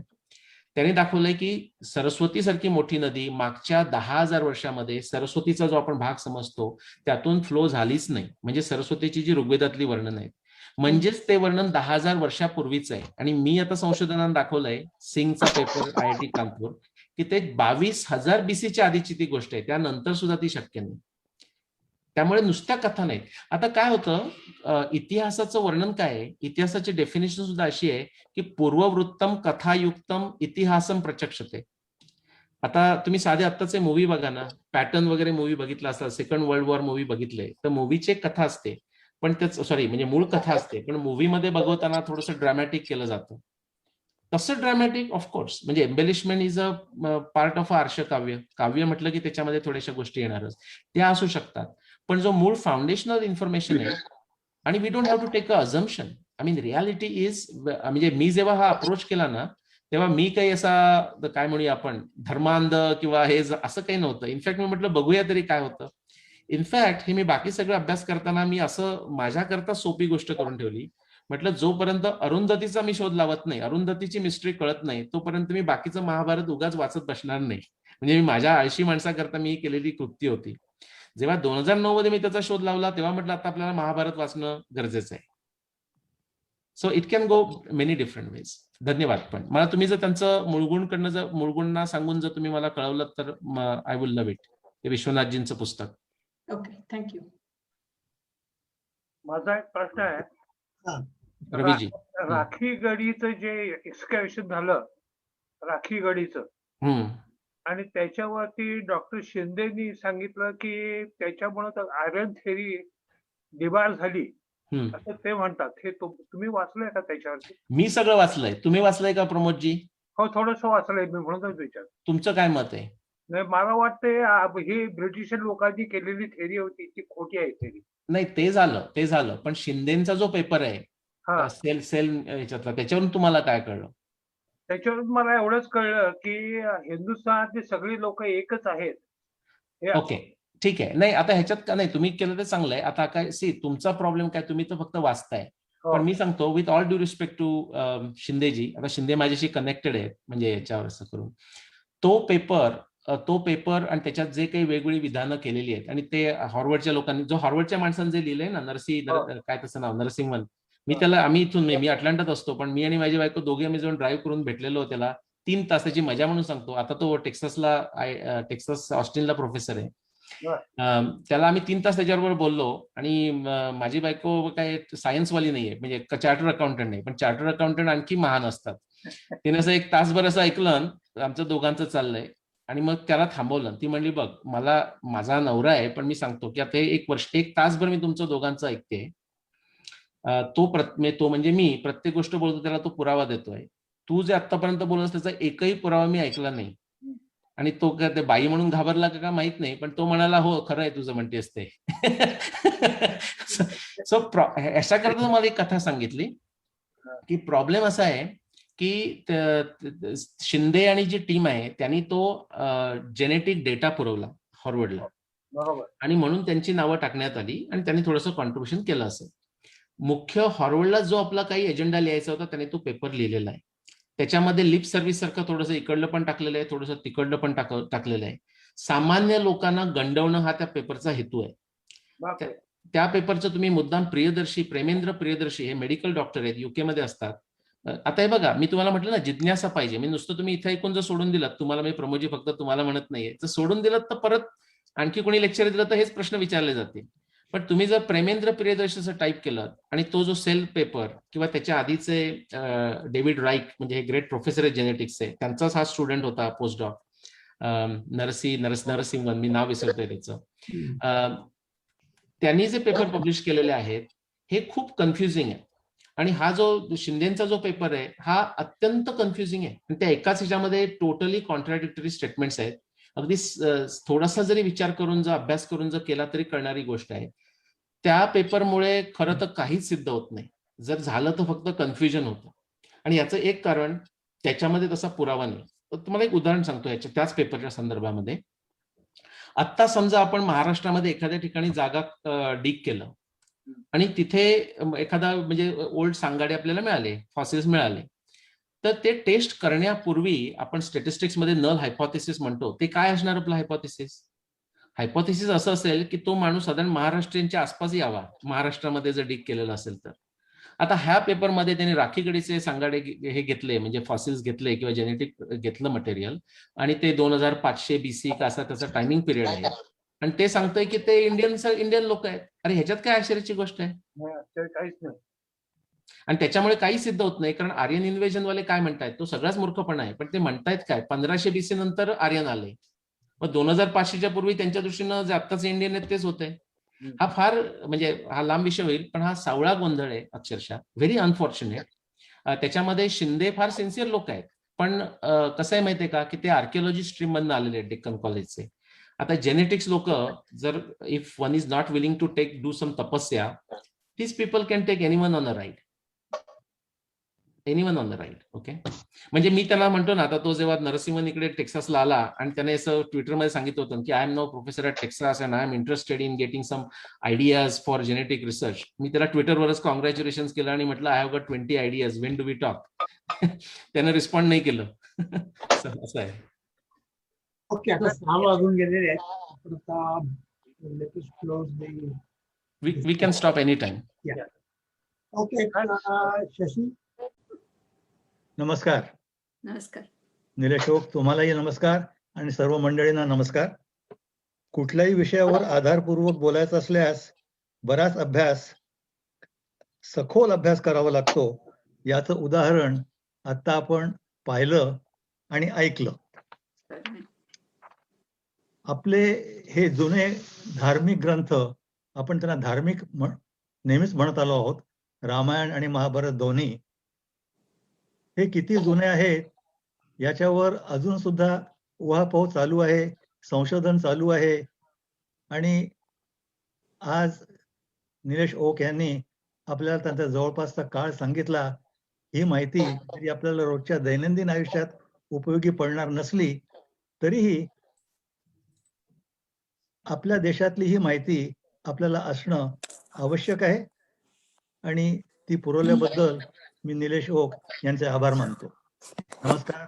शशी जोगळेकर. निलेश, तुम्ही आज येऊन इतका वेळ घालून आम्हाला चांगल्यापैकी माहिती दिली, एक प्रकारची नवी दृष्टी दिली, आणि या दृष्टिकोनातून आम्ही सर्वजण महाभारत आणि रामायण हे जे आपण धार्मिक